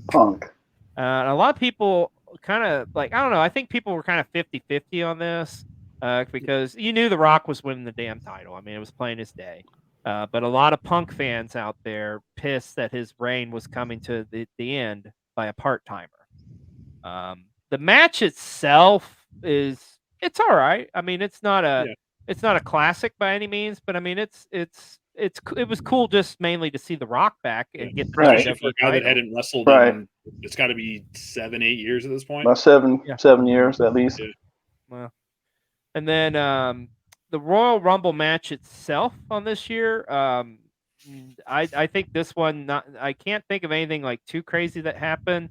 It obviously John Cena would go on to win it with Cena and Ryback as one of the final entrants in this matchup. I do remember, I think on this one, I think this was also the year where like Chris Jericho had a surprise return and he had that crazy pop when he came out at number 2 because he had he'd been feuding with Dolph Ziggler, left the or took some time off and came back, and nobody was expecting him to come back. It's like, oh shit, Jericho's here. And then they both lasted almost to the end. Pretty much, yeah. Yeah, sure did. Yeah. I also remember too, we talk about like surprise entrance. How about the Godfather making a surprise entrance in this Royal Rumble? Yes. Love me some Godfather, man. Did I see he's going to be there for Raw 30? Did I see that? Yes. I think he is. I don't think you can do Raw XXX without the Godfather. Yeah, absolutely. You're right. Yes. It was always a good time with the Godfather when he was on Raw.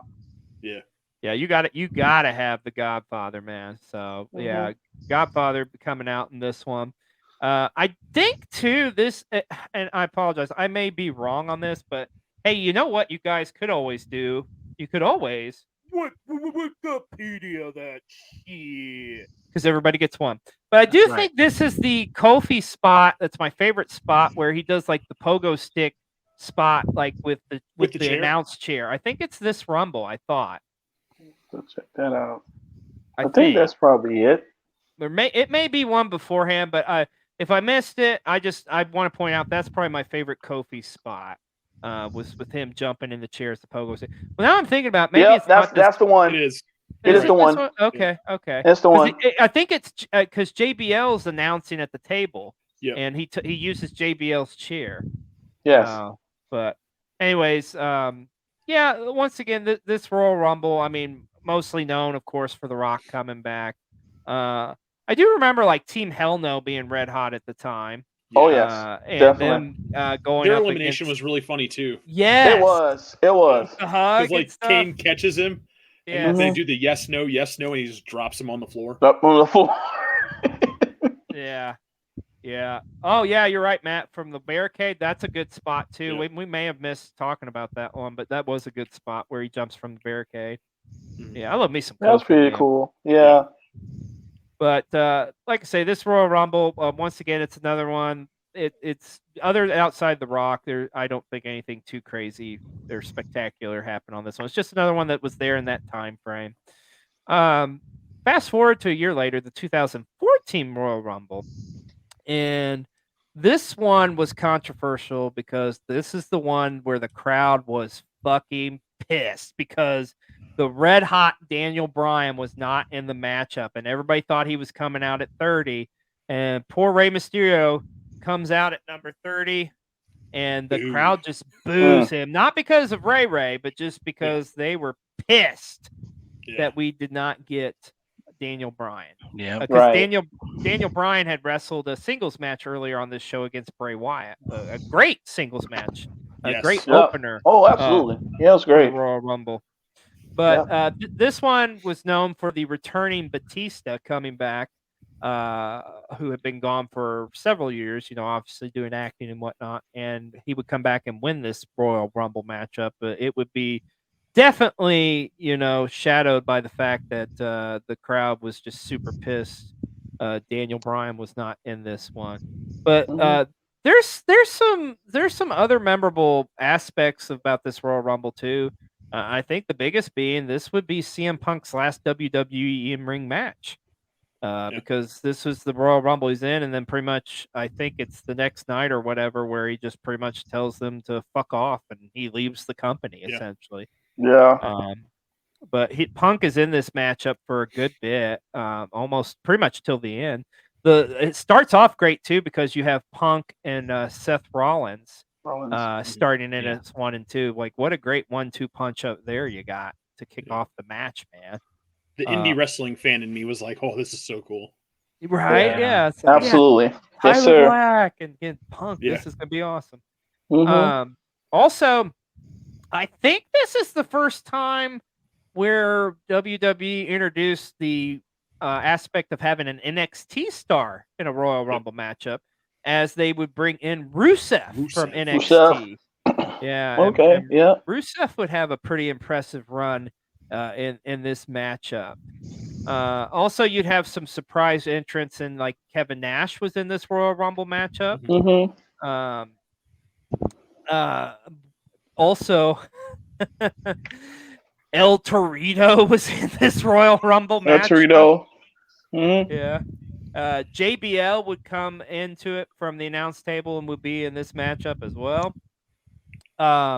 But another big story in this Royal Rumble is the run of Roman Reigns. Yeah. Because this is the Rumble where Roman Reigns breaks Kane's record for most eliminations at 12. Yeah. Wow, yeah. Which I still consider to be the record because I'm not counting, and I'll say this, we're not talking about the greatest Royal Rumble tonight because it's not the greatest Royal Rumble. That's another story for another time. Nope. Okay. Nope, we're not doing it. Yeah. But I have the clip. But I have the clip ready. That's great and all. We can do it for another show for another time. I know you don't. I really don't. But Roman will go on a reign. No pun intended in this. That's a good one. There you go. But yeah, Batista winning this Rumble matchup, and they're, like I say, the undercard on this one was okay, because you did have that opener with Daniel Bryan and Bray Wyatt, which I love that feud, man. I absolutely love the feud between, like, with where it was like, okay, he's got to join them, but what am I going to do here? It's as Vince would say, some good shit, pal. Yeah, and they were both NXT guys. Yeah, they were both NXT guys. That's a very good point. I think also too you had on this one, it was Randy Orton against John Cena for the WWE World Heavyweight Championship was on this one. I mean, we've seen that match a million times. No disrespect to those guys, and this was a pretty good one, but to me, nothing really stood out on that. Not really. Yeah, and you're right, Matt. Yeah, the Philly crowd was freaking ruthless on this one. They were just like not having. This is one of the one times too where I think they were actually like rooting for Roman Reigns to win the thing. Yeah, because this isn't babyface Roman shoved down your throat. But hey, guess what? Let's fast forward a year later. Perfect segue, because that's what we got in the 2015 Royal Rumble. Across the state from Pittsburgh to Philadelphia. Yeah, there you go. Yeah, keeping it in state. Why the hell not? So yeah, let's talk about it. Let's talk about the Royal Rumble match this year, and this is the one where The Rock would actually come out to help his cousin Roman win the Royal Rumble matchup. But man, the crowd was not having it. They were pissed because also this is once again Daniel Bryan. Because Daniel Bryan would be in this matchup, but he would shockingly get eliminated early on in this matchup. And yes, Matt, this is the Rumble where you had the return of Bubba Ray Dudley. And believe it or not, this was actually the first time Bubba Ray Dudley was ever in a Royal Rumble matchup, because he'd always competed in tag matches on the show. Right. And speaking of them, though, I have a bold prediction. Okay. What? Devon was recently released by WWE. I believe Impact. they're gonna. Aces and Eights are coming back. Is that what you're telling me? Hell yeah! Ooh. I believe Devon and Bubba are getting the band back together. Oh, this is gonna be good. There you go. This is gonna be good. One last ride. One last run. I don't know though. I don't think. I can Defon wrestle? I thought Defon with the injuries, he was like done. Well, he's gonna. I think he was fine getting paid to not wrestle at this point, but yeah. Well, you never know. Hey, it's the world of wrestling. Anything can happen. Right. Anybody that's retired that says they don't want to wrestle anymore is a dirty liar. Don't let them ever tell you. Oh, that's They're all lying. They're all lying. There you go. But this Royal Rumble, like I say, is definitely Roman's night for sure. I mean, and I think outside of that, in the Rumble match itself, this was another one where it was just kind of, you had a couple surprises, but nothing too crazy stood out. DDP was in this Royal Rumble though. Oh, absolutely, that. Yes. That was kind of cool. And Goldust, I think, returned in this Boogeyman. Rumble. The Boogeyman Bray Wyatt thing happened. Bray Wyatt. Yeah, that's right. That kind of showdown did happen as well. But once again, I feel like this is, and we're getting like a broken record here. These are just kind of Royal Rumbles where nothing like too crazy happens. It's just there's a couple of spots or maybe a match here or there, but it's just that era where it's just like, well, the Royal Rumble's around and exist in this time frame. I mean, there's an okay match on here, a triple threat match for the WWE title with Brock Lesnar against Seth Rollins and John Cena, and an all-time tag team classic with the Bella Twins. Sorry, I had to go there. I'm not. I was about to bring up Mizdow, and you said all-time tag team. I was like, he's gonna bring it up for me, and then you just let me down. Yes, I went there. Yes, the Mizdow or going up against the Usos.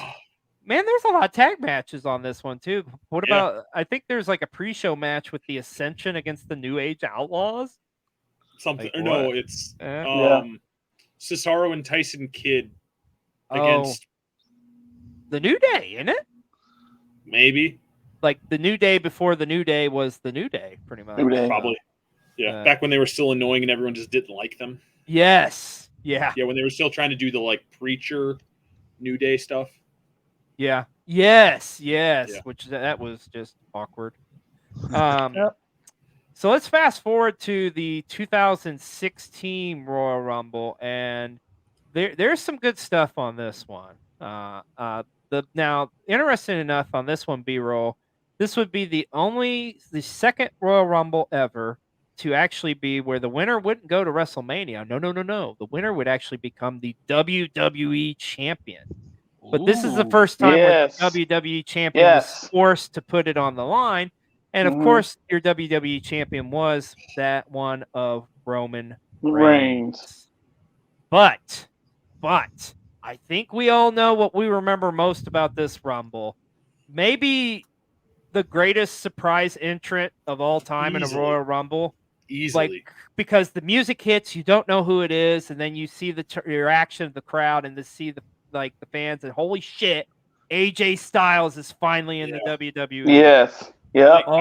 Man. Yeah. Like we talked about Cena returning before, and I think a lot of people now will make a fight that Edge's recent return at the Royal Rumble is like the biggest, thing at the Rumble. I go AJ Styles. Yeah. I think this is bigger than Edge's personally, which I get a lot of flack for normally, but I think it meant so much more for the company. Oh, sure. Absolutely. And I think, too, it's a moment you're really going to be hard-pressed to recreate, because here's a guy, a very well-established professional wrestler who somehow has gotten, at this point, was probably, at least, close to 20 years in the business. Yeah. And, well-established, and yet had never once been in a WWE ring. And, here he is showing up in the prime of his career, really.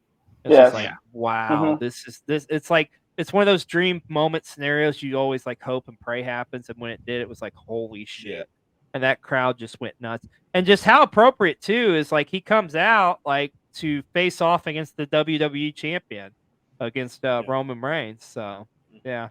Now, also, too, is this the one where Curtis Axel, that elimination happens, I think, too, where or did that already happen the year before? That already happened. That already happened. Yeah. Okay, because I knew Curtis Axel. Yeah, there was the undefeated streak there of him never being eliminated from that Royal Rumble. But, But AJ was definitely the superstar of this one for sure. Yeah. No doubt. I do remember, like, Roman getting taken out, like, and he's not in the match for an extended period of time, and then coming back into the matchup. Also, too, this one kind of pissed me off because they were really like they set up what I thought was going to be at WrestleMania that year, Bray Wyatt against Brock Lesnar. Yeah. And because the Wyatt family eliminates Lesnar, but we would not get that matchup, unfortunately, at Mania. But Brock Lesnar was in this Rumble matchup as well. But the big surprise at the end, although I don't think it was really too much of a surprise, at number 30 was Triple H himself. Yes. Coming out, and Roman Reigns would get eliminated by Triple H, as well as Triple H would eliminate Dean Ambrose and would become the WWE champion. And B-roll, you got to keep in mind, this is authority Triple H. This isn't like the cerebral assassin that we all know and love from the past. This is the authority's Triple H winning the WWE title and winning the Royal Rumble, his second Royal Rumble win. But the Royal Rumble matchup, that was the big thing. The undercard on this one, the opener was great. It was Dean Ambrose and Kevin Owens in a last man standing match for the IC title, which was really good.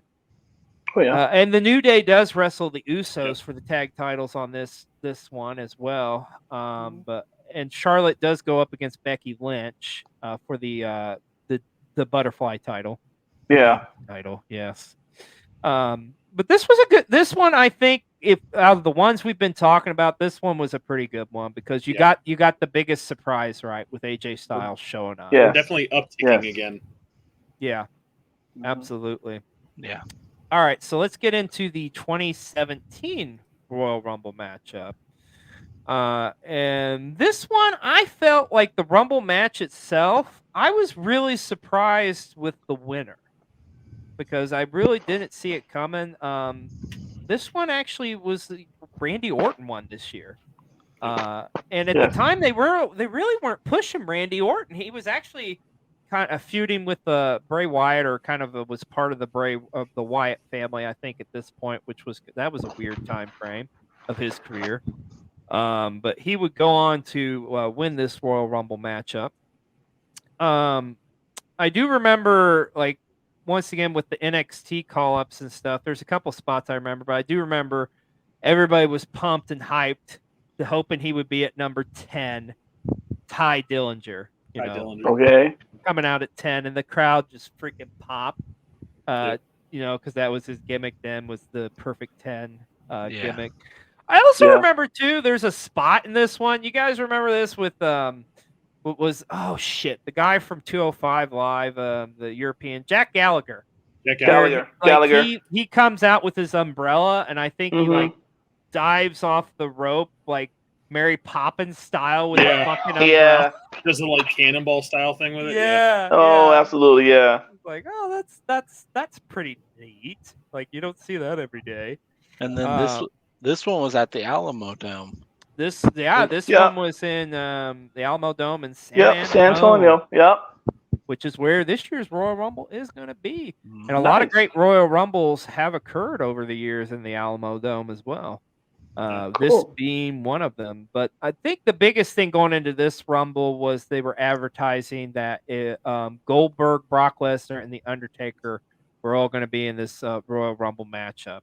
And the aspect, like, oh, they could collide, which they did, but it was just, I didn't get anything from it. I didn't really think it was like anything, like, it lasted maybe a couple minutes or something.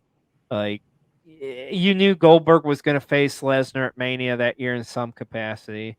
You didn't know what Undertaker was going to do until this Rumble, because I believe he gets eliminated by Roman Reigns, and this would set up that infamous Taker Roman Reigns matchup.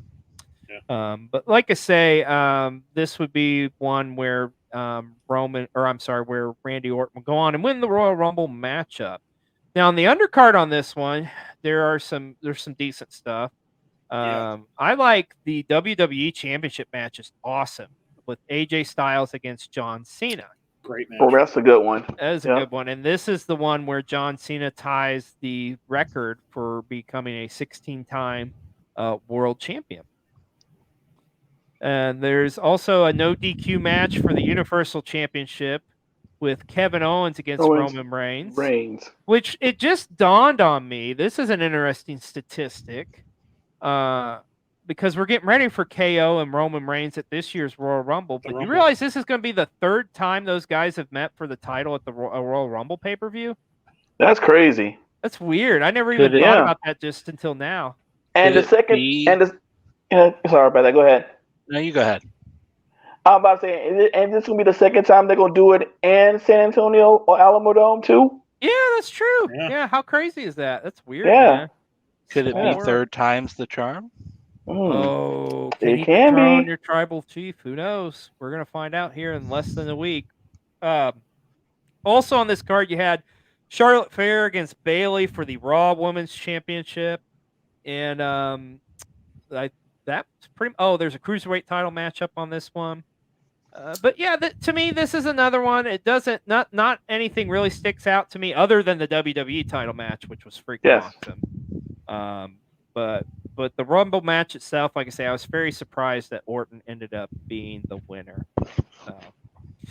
All right, let's talk about the 2018 Royal Rumble, and let's make some history, because this would be the year, folks, where we wouldn't get one, but two Royal Rumble matchups, which I absolutely love, because this would be the first time that the ladies would finally get a Royal Rumble matchup.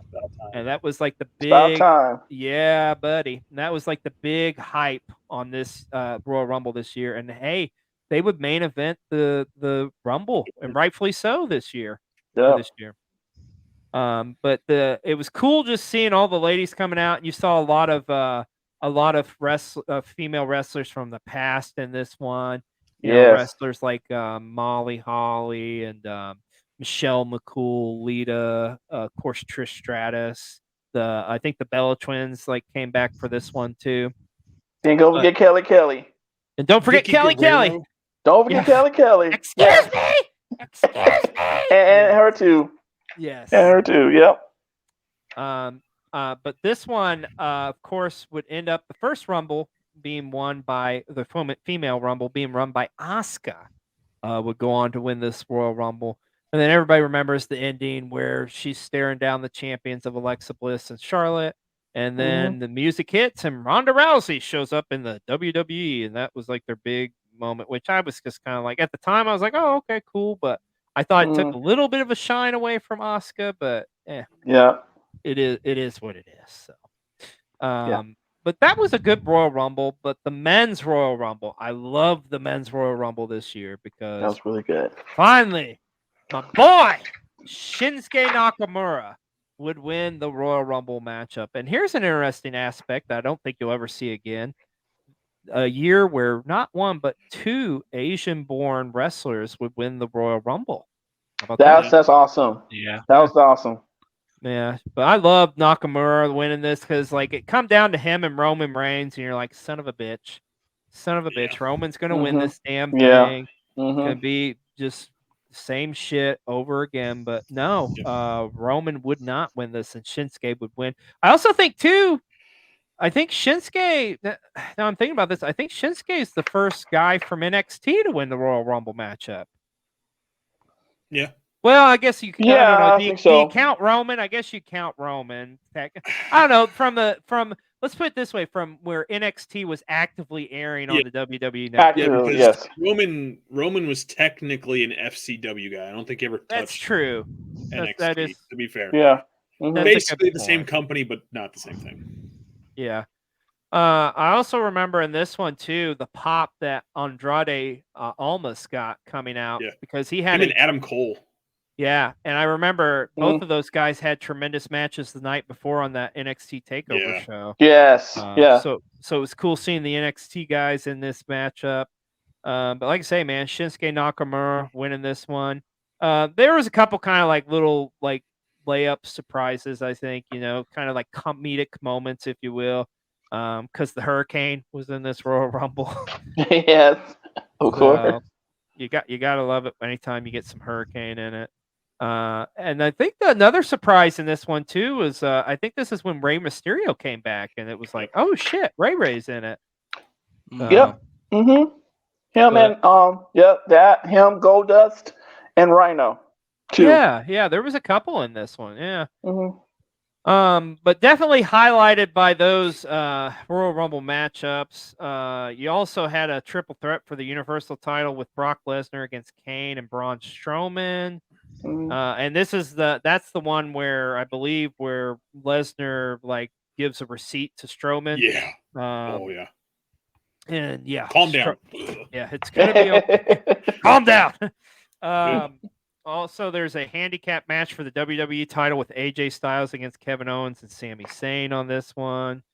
And there's a couple other tag matches on it too, but this one definitely most known for being the first time where we got 2 Royal Rumble matchups and the debut of the Women's Royal Rumble match.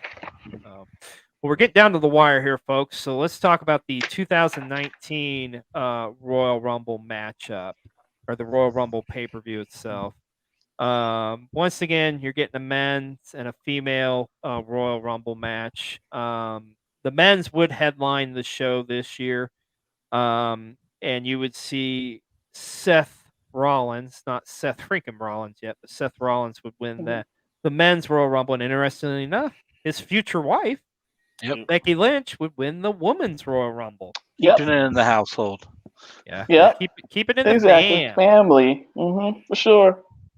Now, the show started off actually with a dream matchup with Becky Lynch against Asuka. That was a good one. SmackDown. Beautiful. Yeah, it was. That was a good matchup. That was awesome. That was a classic. Matchup.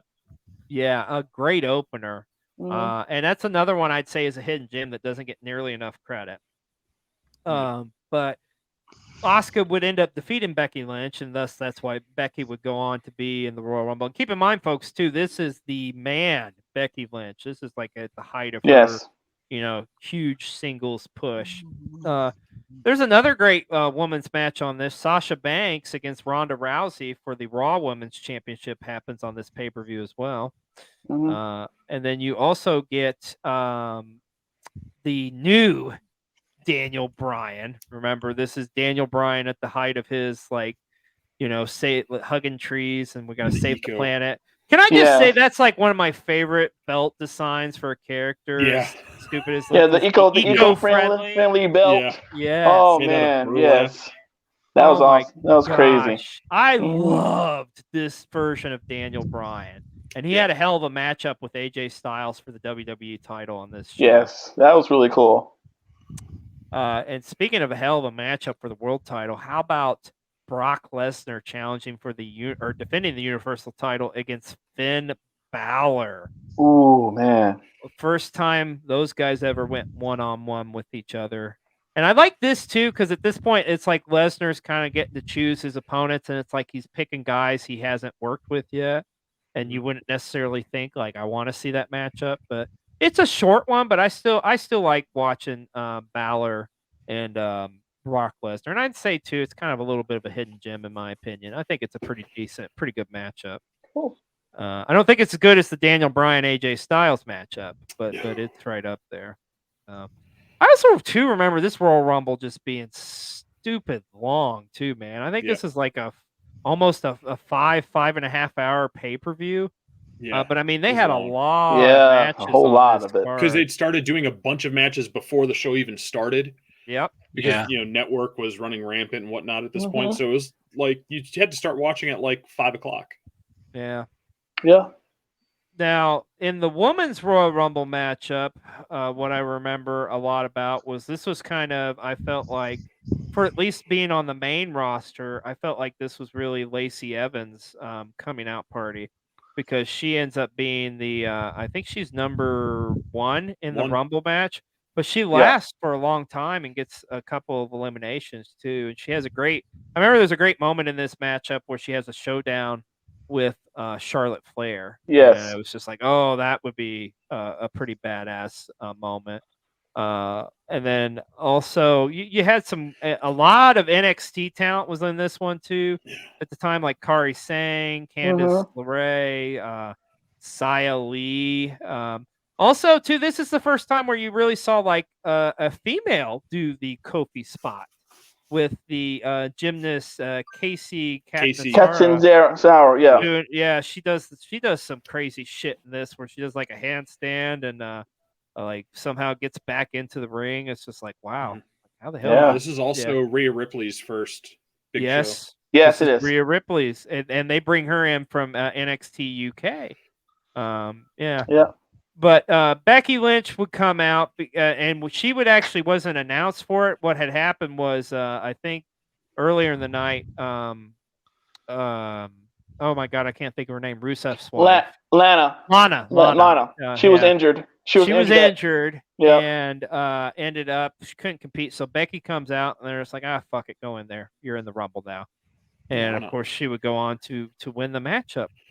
Yep. Now, this is also too memorable. Talking and fast forwarding into the men's matchup, this is the first time ever where a competitor would pull double duties and work not one but two Royal Rumble matchups, as Nia Jax would be in the men's Rumble as well.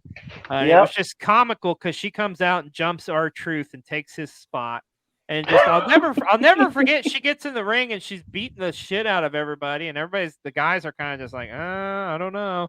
And I think, if I remember correctly, I think Randy Orton's the one who kind of breaks up and says "fuck it" and RKO's her, and it's just like the look on Orton, and then she gets hit. Like then the rest of the guys start beating the hell out of her, and it's just like and then Ray did a 619 on Nia too. That was funny. Yeah, buddy. But yes, like we say, in the men's Royal Rumble this year, Seth Rollins would go on to win it. And this Royal Rumble, like the whole card itself, it was pretty good. Once again, this is just nitpicking, folks. It was just a long Royal Rumble card. But I honestly think, in comparison to some of the other ones we've been talking about here, this was a damn good Royal Rumble. I actually enjoyed this Rumble. All right, 2020 Royal Rumble. Very important Royal Rumble because, I mean, this is kind of for me, guys, and I think, I don't know about how you feel about it, but I remember this being like the last true, like, really big event before the entire world would change. Because, I mean, this is like before the pandemic. The pandemic would start literally like, less than 2 months later. Yeah. Mm-hmm. But this was a great Royal Rumble card, though. You started off with the Falls Count Anywhere match with Roman Reigns against King Baron Corbin. And then you had the men's and the women's Royal Rumble matchups.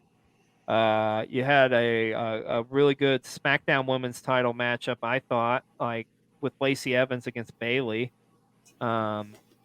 There's a weird one on here too. The strap match between the Fiend against Daniel Bryan for the Universal title happens on this show as well. You also get another Becky Lynch Asuka matchup for the Raw Women's title. But definitely the highlight of this pay-per-view was the Rumble matches itself. Yes. Now, on the female end, Charlotte Flair would go on to win the Royal Rumble matchup itself. And I guess technically you could say in this Rumble, as far as statistics, there was a competitor that who we've talked about a lot earlier who is in this matchup and kind of does a reverse and becomes the first male to ever enter the Royal Rumble matchup. And I'm talking about not Santino, but Santina. Tina would be in this Royal Rumble matchup. Oh man, I just love the spot in there because he gets in there, and eliminates himself. And he just looks around. He does the Cobra to himself and eliminates himself. He's like, I'm out of here. So good. Yeah. Like, I'm not gonna mess with Charlotte or Shayna Baszler. Like, I know I get my ass kicked. So.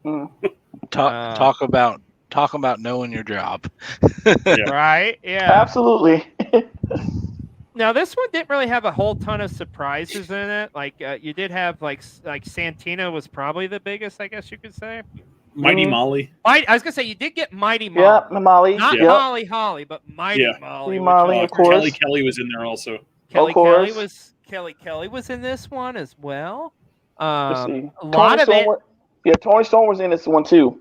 Yep, a lot of NXT talent was in this one. I do remember. Is this the one too with Beth Phoenix and she gets that nasty? Yeah, this is because Beth Phoenix gets in that nasty bump where she's bleeding, where she hits off the ring post, and she gets busted open the hard way. I remember that. I remember that. But yeah, this one would be won by Charlotte Flair. And interestingly enough, Charlotte would go on to challenge not for the Raw or SmackDown, but the NXT title, WrestleMania, the women's title. Yeah. But let's talk about the main event, the match of the night by far, the men's Royal Rumble matchup of 2020. And the storyline going into this was Brock Lesnar has just destroyed everybody. So he's just going to go ahead and he's the champion, but he's going to go ahead and go into the Royal Rumble matchup. And he's going to go in at 1 and just wreak havoc. And that's pretty much what he does for the first part of this matchup. I mean, he just destroys everybody that comes out, man. There is a cool moment there where you have Kofi Kingston and like Rey Mysterio and Big E kind of work together against Lesnar. Because remember, Lesnar had dethroned Kofi the year prior. And he had also had a feud going on with Rey Mysterio. But once Lesnar would just dominate, toss all 3 guys out. Then you had a little bit of a surprise with how about MVP making his triumphant return to the WWE. And let me just say this, that man had some sick gear on that night. He did. It was awesome. Black Panther. Oh, dude. Yeah. That's like some of my favorite ring gear I think of all time was when he came out with that gear. I really love Lesnar does a phenomenal job in this matchup. Just look at his facial expressions and stuff. And boy, oh boy, did he put Keith Lee over. Yes. He sure did. I think that was really the moment of the night was him and Keith Lee. Yeah, because when Keith Lee comes out, he's kind of got this like, oh shit, like, okay, this is going to be good.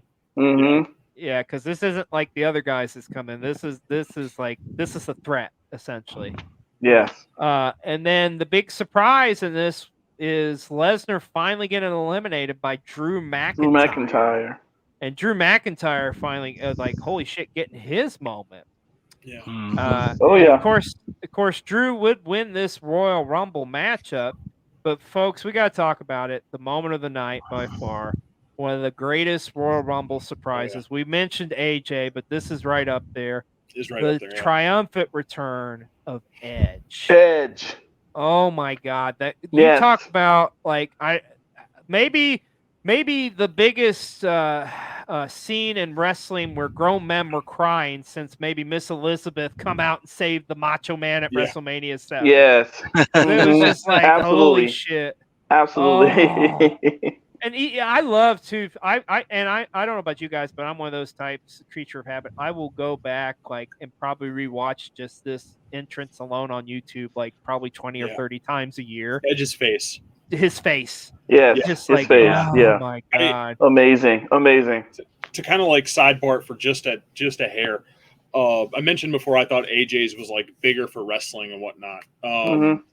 Me personally, having to make the long story short, I'd gotten hurt while I was wrestling, didn't wrestle for 5 years, and ended up getting to come back. The exact same face, almost the exact same face. Being able to walk out and hear people cheering that first time, it was just, again, I had the exact same face that had on. Awesome. It's amazing. It's just a surreal. It had to have been a surreal out of body experience because something that you love so much taken away from you. And you've been living the past. And Michael, you can relate to this more than anybody. 100%, right. To where something you love's taken away from you. You never think you're going to get the opportunity to do it again, and yet here you go. Back, yeah. But Edge coming out in this Royal Rumble was just phenomenal, man. Phenomenal. And then, like we say, though, Drew McIntyre would get his shine, though, and he would win this Royal Rumble. It's just unfortunate, of course, that, he would go on and would be a part of like one of the saddest time frames in U.S. history, I think. And world history. I know history, world history as well. Yeah, dude. And just like, man, I want to see a Drew McIntyre title run. Damn it, he deserves it in front of a crowd. Exactly. Well, speaking of which, we got to talk about it. The 2021 edition of the Royal Rumble that took place inside the Thunderdome. And that's the thing, that one of the things I think with the Royal Rumble, what makes it so special is the fact of like the crowd reaction. So, yes. Man, I just love that's my favorite aspects of it. And to me, in this one, it's just like it's just not there. I mean, they did what they could. Let me say this. I think it turned out to be a much better Rumble than anticipated, because you're just going into it like, fuck, okay. And the fact that, like, if you would have done this in like the early days of the pandemic era in the PC Center with the no crowd, it just I don't think it would have worked as well. No. Right. But and it had to have been hard for the competitors too as well, man. Because you're used to those reactions and stuff. But let's get right into the card itself. So we've got, of course, your two Royal Rumbles, your men's and your females. And then you do got some title matches on here. The WWE title being on the line with Drew McIntyre against Goldberg, because nobody really asked for that match, but fuck it, you're going to get it anyway. Just like kind of a squash, really. I think it's only like a couple minutes because, hey, it's a Goldberg match, but Drew does end up retaining. Now, we mentioned this earlier. This would be the second matchup between Kevin Owens and Roman Reigns for the Universal title. But it would be a last man standing matchup. And I would say it's probably maybe the best match of the night. Like, the Rumble matches were good, but I like this last man standing. I like the storytelling. Although there was kind of like that contrived finish, where they're struggling to get the damn handcuff keys or whatever, and they got to kill time. But hey, we're live, pal. So you got to do what you got to do. Yeah, most definitely. I think all things considering, they did a good job, like with the match itself. And like I say, anytime Roman and anytime KO get together, it's magic. And I can't wait for this year's Rumble match either. So, they're 1-1. Yeah. Yep. And then you had like Sasha Banks against Carmella for the SmackDown Women's title match happened on this card too. But let's get into it. Let's talk about the Royal Rumble matches themselves. So let's start with the women's first. Now the women's, you would have some surprise entrants. Yeah, quite a few. Yeah, you would. Like some you just were like, wow, they're okay. I didn't expect to see them again. Like Jillian Hall. Jillian Hall, yep. Jillian Hall comes back. You get returning Victoria. I love Victoria, man. She's one of the all-time greats. Alicia Fox coming back. Yes. So I think too. I'm pretty sure this is probably one of my favorite like female, somewhat eliminated moments in a Royal Rumble matchup. Remember when Mandy Rose gets tossed out, but she actually lands on Otis? Yes. Ringside, and Otis like, I just love. Oh, she's kind of like, oh, you're there, and Otis looks up and he does it. Yeah, Yeah. And he does that. So that was really cool. Helped her stay in the Rumble matchup. Yeah. Oh man, cool. Great moment. But you have those. You had some NXT women in this one too as well. But to me, the best story about this was the winner. You have Bianca Belair, who entered at number 3 and will win the Royal Rumble matchup. And I remember like the matchup was awesome, but I remember just the interview with her after this and how emotional she was, and just being caught up in the moment. And God bless her for being able to enjoy that and take that moment in. Considering it wasn't in front of a live crowd, Right, man, dude, she freaking deserved it. I was so happy she won. And of course, she would go on to have that incredible main event matchup against Sasha Banks at WrestleMania. Classic. Yeah. But let's talk about the men's Royal Rumble matchup, which main evented this year's pay-per-view.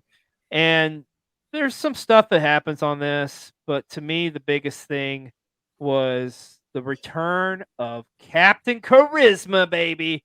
Christian would be in this Royal Rumble. Yes. Same ring. It's like, what? Yeah. No, and he's another one who you were like, oh my God, is he's actually wrestling? Because you thought his career was done and over with. Right. And this would be a renaissance for him, because I mean, what a year that kickoff for him, because he would be, he'd be in the Rumble, then he would go on to main event All Out that year and have an incredible one, win the Impact title that year. Yep, not a bad year. No, not a bad year. Not at all. You had some other surprises in this one too. You had Kane come back, good old Mayor Kane coming back in this Royal Rumble matchup, and you also had, how about the Hurricane showing up once again? Again, because we can't get enough Hurricane. Am I right? No, not at all. But the storyline going into this one was Edge and Randy Orton, as they would be respectively number 1 and number 2 entrants. And Edge would go on to win this Royal Rumble matchup, and pretty much ran the distance. Oh man, dude, I'm with dumb. Randy Orton. And I completely forgot we were mentioning surprises. One of the other big surprises, Carlito was in this one. Yeah, and hell, I didn't recognize him at first because Carlito got he was buffed. jacked. He's got real jacked over the last couple of years. Holy smokes! Yeah, it's like I spit in the face of people that don't want to be cool and take their creatine. So, but there you go. Dude, he's fucking killing it, man. It's like, he is. Oh, that's cool. Yeah, but seeing Carlito come out in the WWE ring again was pretty cool. But yeah, ultimately your winner of this one would be your rated R superstar, the Hall of Famer Edge. All right, we're getting down to the wire, folks, and hey, we've gone into overtime, but that's okay. We appreciate you if you're still with us. But let's talk about this last Royal Rumble. Let's talk about last year's Royal Rumble, the 2022 edition of the Royal Rumble. And let's be honest, folks, not a whole lot of people really was happy with this Royal Rumble, myself included. Not happy with the winners. I mean, they had Lesnar against Bobby Lashley. We finally got that matchup, but that was a disappointment. I think the highlight of this show was definitely the Seth Rollins and Roman Reigns match for the Universal title. Yes. And especially that Seth Rollins entrance coming out to the Shield and the Shield music and the Shield get up. Oh man. Yes. That is still like one of the best moments, I think, from last year, from 2022. Right. Yeah. Oh man. Great moment. But yeah, I mean, the undercard on this was so. You had the mixed tag match with Edge and Beth Phoenix against The Miz and Maurice. You have Becky Lynch and Doudrop for the Raw women's title. And you have both the men's and women's Royal Rumble matchups. The big thing with the women's was Ronda Rousey coming back and winning the Royal Rumble matchup, which, let's call a spade, pissed a lot of people off. Yeah, definitely.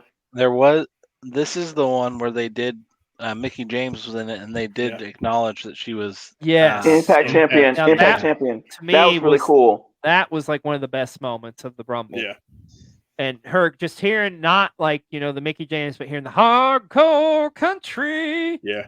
Yeah, I loved that moment, man. There are a lot of surprise entrants in this one, too. What about Melina coming back to the WWE? Yes.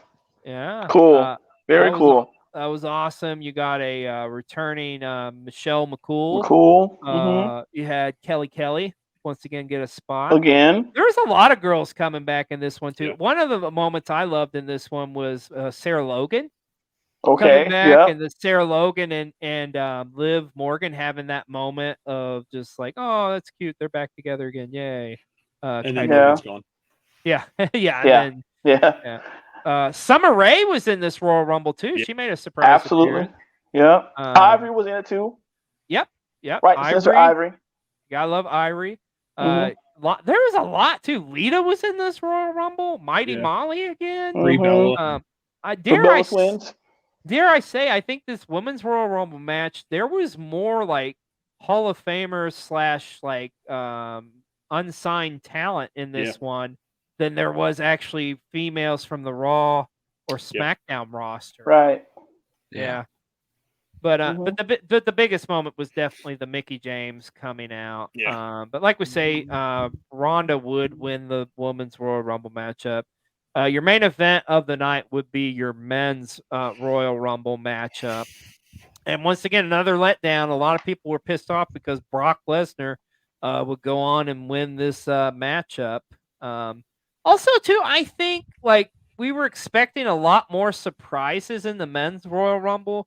Yeah. And there really wasn't. I mean, you had Shane McMahon coming back. Okay. Yes. And then you have Bad Bunny in it. And it's like, Johnny Knoxville. Johnny Knoxville. Let's talk Johnny Knoxville. Oh, my goodness. So good. So good. Okay. I popped when knowing like he was coming out and how they did it and stuff. And then it set up one of the greatest WrestleMania matches of all time. Put some respect on it. I don't care what anybody says. The fact that like Mae Young and Mark Henry's child was involved in the finish. That just goes to show you, folks, how great of a WrestleMania moment that was. So good. But so yeah, Lesnar winning the Rumble was a little bit of a like, I could have kind of went without that. But right. all in all, there was a couple of spots here, but hey, I think we're gonna make up for it this year, and that's kind of want to close out this show because we are mere days away, folks, from the 2023 Royal Rumble. How excited are you guys for this Rumble? I'm excited for this one. I usually don't get excited for the Rumble. I'm excited for this one. Yeah, I feel like WWE is going to do their absolute best to make up for last year. And I also think, too, with like Papa H kind of running things, I think you're going to see some pretty crazy stuff. I think you're going to have some surprises in store for sure. I don't think it's going to be a letdown. Mr. B-Roll and I had a deep conversation about this yesterday about the Pitch Black match, how we think a lot of fans are going to probably be pissed off about it. But I think ultimately you got to accept it for it is what it is. It's going to be probably a theatrical matchup. I don't expect anything in ring a whole lot. Sure. And the main thing to consider is let's keep this in mind, folks. This is a match that's sponsored by Mountain Dew. So if that doesn't tell you enough, I don't know what will. A Mountain Dew that I cannot find. But yeah, we did discuss at length. I don't think it's going to be the in-ring return of Bray Wyatt that everyone's been clamoring for. But as we're winding down, let me ask you guys this. What do you think? This is going to be hard. What do you think one of the biggest surprises will be of the Royal Rumble this year? I'm going to call my shot, and I'm going to say it happens in the men's Royal Rumble matchup. And I'm going to say that Forbidden Door gets opened up again, and you hear the sound of the switchblade, baby. I'm predicting Jay White will be in the Royal Rumble. That's my biggest boldest. I can see it. Coldest. That sounds good. Yeah, I have a feeling he's coming stateside now. To who? I don't know. This is a great time to do it, to be honest. Absolutely. I mean, what can you say? If Jay White will put a stamp on this, it's going to be a straight up pop all the way. Oh my God! Yeah. What about you guys? I don't know as far as surprises go, other than who I think is going to win this match. And this is super, super out there, but follow me on this. Gable Stevenson. Oh. I've said this to a bunch of people now, and everyone's like, "No, there's no way. That's crazy." I was like, "Exactly." That's why. But if that happens, though, doesn't that kind of shoot himself in the foot out the gate? So here's always been my kind of problem, and we were talking about this before, like, what I wanted to talk about. This is it. This is perfect. I always got annoyed about how the WWE misused the Royal Rumble the second they had two different heavyweight titles. All right. everybody that's ever won that Rumble, you remember their name. Everybody. Yeah. They're all big household names, right? They don't ever make anybody anymore. Like almost everybody, with the exception of maybe 5 people, have already been made before it. Austin was already a heavyweight champion. Sean had already been a heavyweight champion.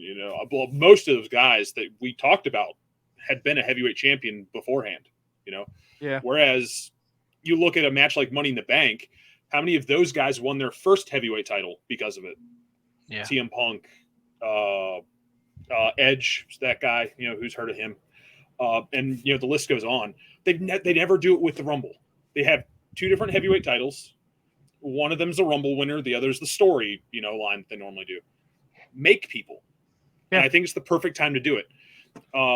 They're obviously going to be strapping the Rocket to Gable Stevenson. He just technically graduated the Ken Anderson School of Wrestling. Why not?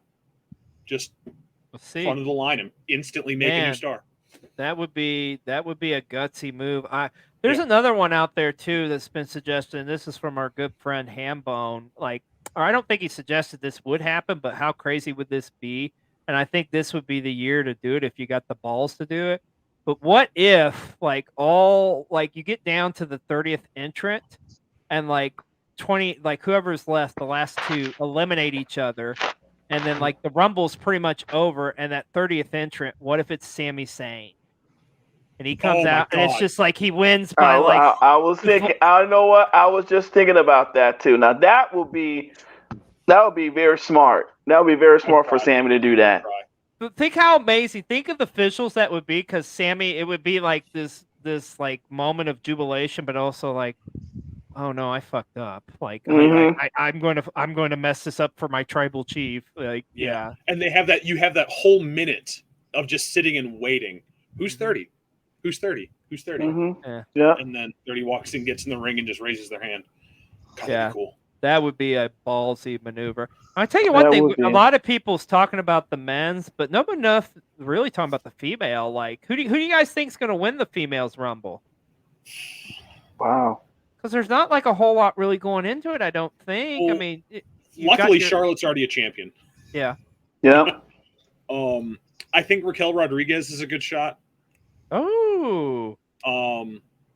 See, to me, I feel like it's probably going to be Mommy. I feel like it's Rhea's going to win. Yeah. Candice LeRae is another really good choice, I think. Oh, I think she's cool. one of the better female wrestlers that hasn't really got a shot yet. I think they know it. I can say who I would like to see is Zelina Vega. Oh, that'd be cool. That'd be cool. That'd be cool. I think, and I think my choice, mine's also a dark horse, is going to be Shotzi. Oh. Yeah. I feel like what you were saying, Michael, as far as the Rumble utilizing and making somebody, I think they got a huge opportunity to do that in the women's, because there's a lot of competitors in there that's not. I mean, Rhea's already freaking over. Let's call it spade. Of course. But if the ladies you guys mentioned, if one of those girls ends up winning the Rumble, holy shit, that's huge. Nikki Cross's new thing. Oh yeah. Amazing. Oh yeah. Yeah. Yeah. Regardless, it should be a fun Rumble nonetheless. Yeah. So absolutely. To me, what I think the biggest surprise is that Cody's not going to win the men's Rumble. Yeah. That's actually, it's a good way to look at it. That's a good way to look at it. I think everyone's expecting him to. Yeah. I think Sami Zayn's going to win it. That's what I think. Well, let's talk about the elephant in the room, and kind of the rumors have already sort of been debunked, but it's not official. Let's just call it. Is The Rock showing up? Yes. Okay. No. 100%. No. I'll say he'll show up. I'll say he'll show up, but he's not going to wrestle. Yeah, see, that's right. I don't think he's going to wrestle. But I can see that. Yeah, because now they're saying he's not ring shape ready. I feel like that's kind of right. I mean, number one, the man works out at 4 a.m. every fucking day. Every day. Yeah, exactly. Because it's about pride, it's about hunger, it's about all that other shit he says. He's got some in his veins, baby. My biggest problem with it is, will it be for the titles? Because if it's for the titles, we know who's going to win that. Rock's too busy. Sure. He can't come back and whatever. Yeah. Right, if it's not for the titles, then you kind of have that, who's going to win this? Yeah. But then does that mean that Roman loses the titles. Right. Before then, I feel like going into this Rumble and this WrestleMania season, like we kind of have an idea of what's going to happen, but you don't. You know, you can see it going down a multitude of different ways. You know, so I mean, anybody could win. Like here's you mentioned dark horses. Like I know I said like Jay White as a surprise, but here's my dark horse pick to win it all: Batista's dick. Oh, there we go. One more Batista's dick. I had to get in. So, and with that being said, I can't. With that being said, we've gone into overtime. Oh Lord. We're gonna do one last Plug-a-Palooza, and for this Plug-a-Palooza, I'd like to do something just a little bit special. Keep it short and sweet. Basically, Michael and Derek, I just want to give you guys the floor. Promote your stuff. Tell us where we can follow you. All this, all that. Whoever wants to go first can just go ahead, and then we'll get off of here because it's late and the work week's fastly approaching. Right, you can go ahead, Derek. All right. You can catch me on TikTok and Instagram, Devastator_Derek78. You see it on the screen there. You can catch me on those two. And I also have a YouTube channel called Derek's Wrestling Tours and Tees. You can check it out. There's 3 videos already uploaded. About to do the new one this week. So, just stop by, show the support. That's it. I learned something new there. I did not know you had the YouTube. I'm mainly on TikTok now. My TikTok handle is wrong way right there. _Michael_Wayne. You can catch me on Facebook also. My tag team's Facebook page is Ruthless Rage out of Northeast Wisconsin. Super cool logo, headbutting skulls. It's amazing. And on this amazing podcast. Those are the 3 places you can find me basically. There you go. And a perfect way to close out the show, Matt. Yeah, we started it. We mentioned it at the beginning of the show. Once again, our thoughts and prayers go out to Jay Briscoe, the late great Jay Briscoe. Absolutely devastating that we lost him this week, but his legacy will go on and live on forever. And once again, folks, just life is short. You never know if tomorrow's not promised. So, those that you love, spend time with them. Just pick up the phone, say hi. Like, absolutely. Do something. But just appreciate this life because, like I say, it's not guaranteed for tomorrow. But definitely, we wanted to dedicate this show tonight to the late great Jay Briscoe. All right. Well, with that being said, I think we'll catch you all on the flippity flip. All right, we'll catch you next week on a brand new episode of Learning the Ropes. Everybody have a great night. Have a good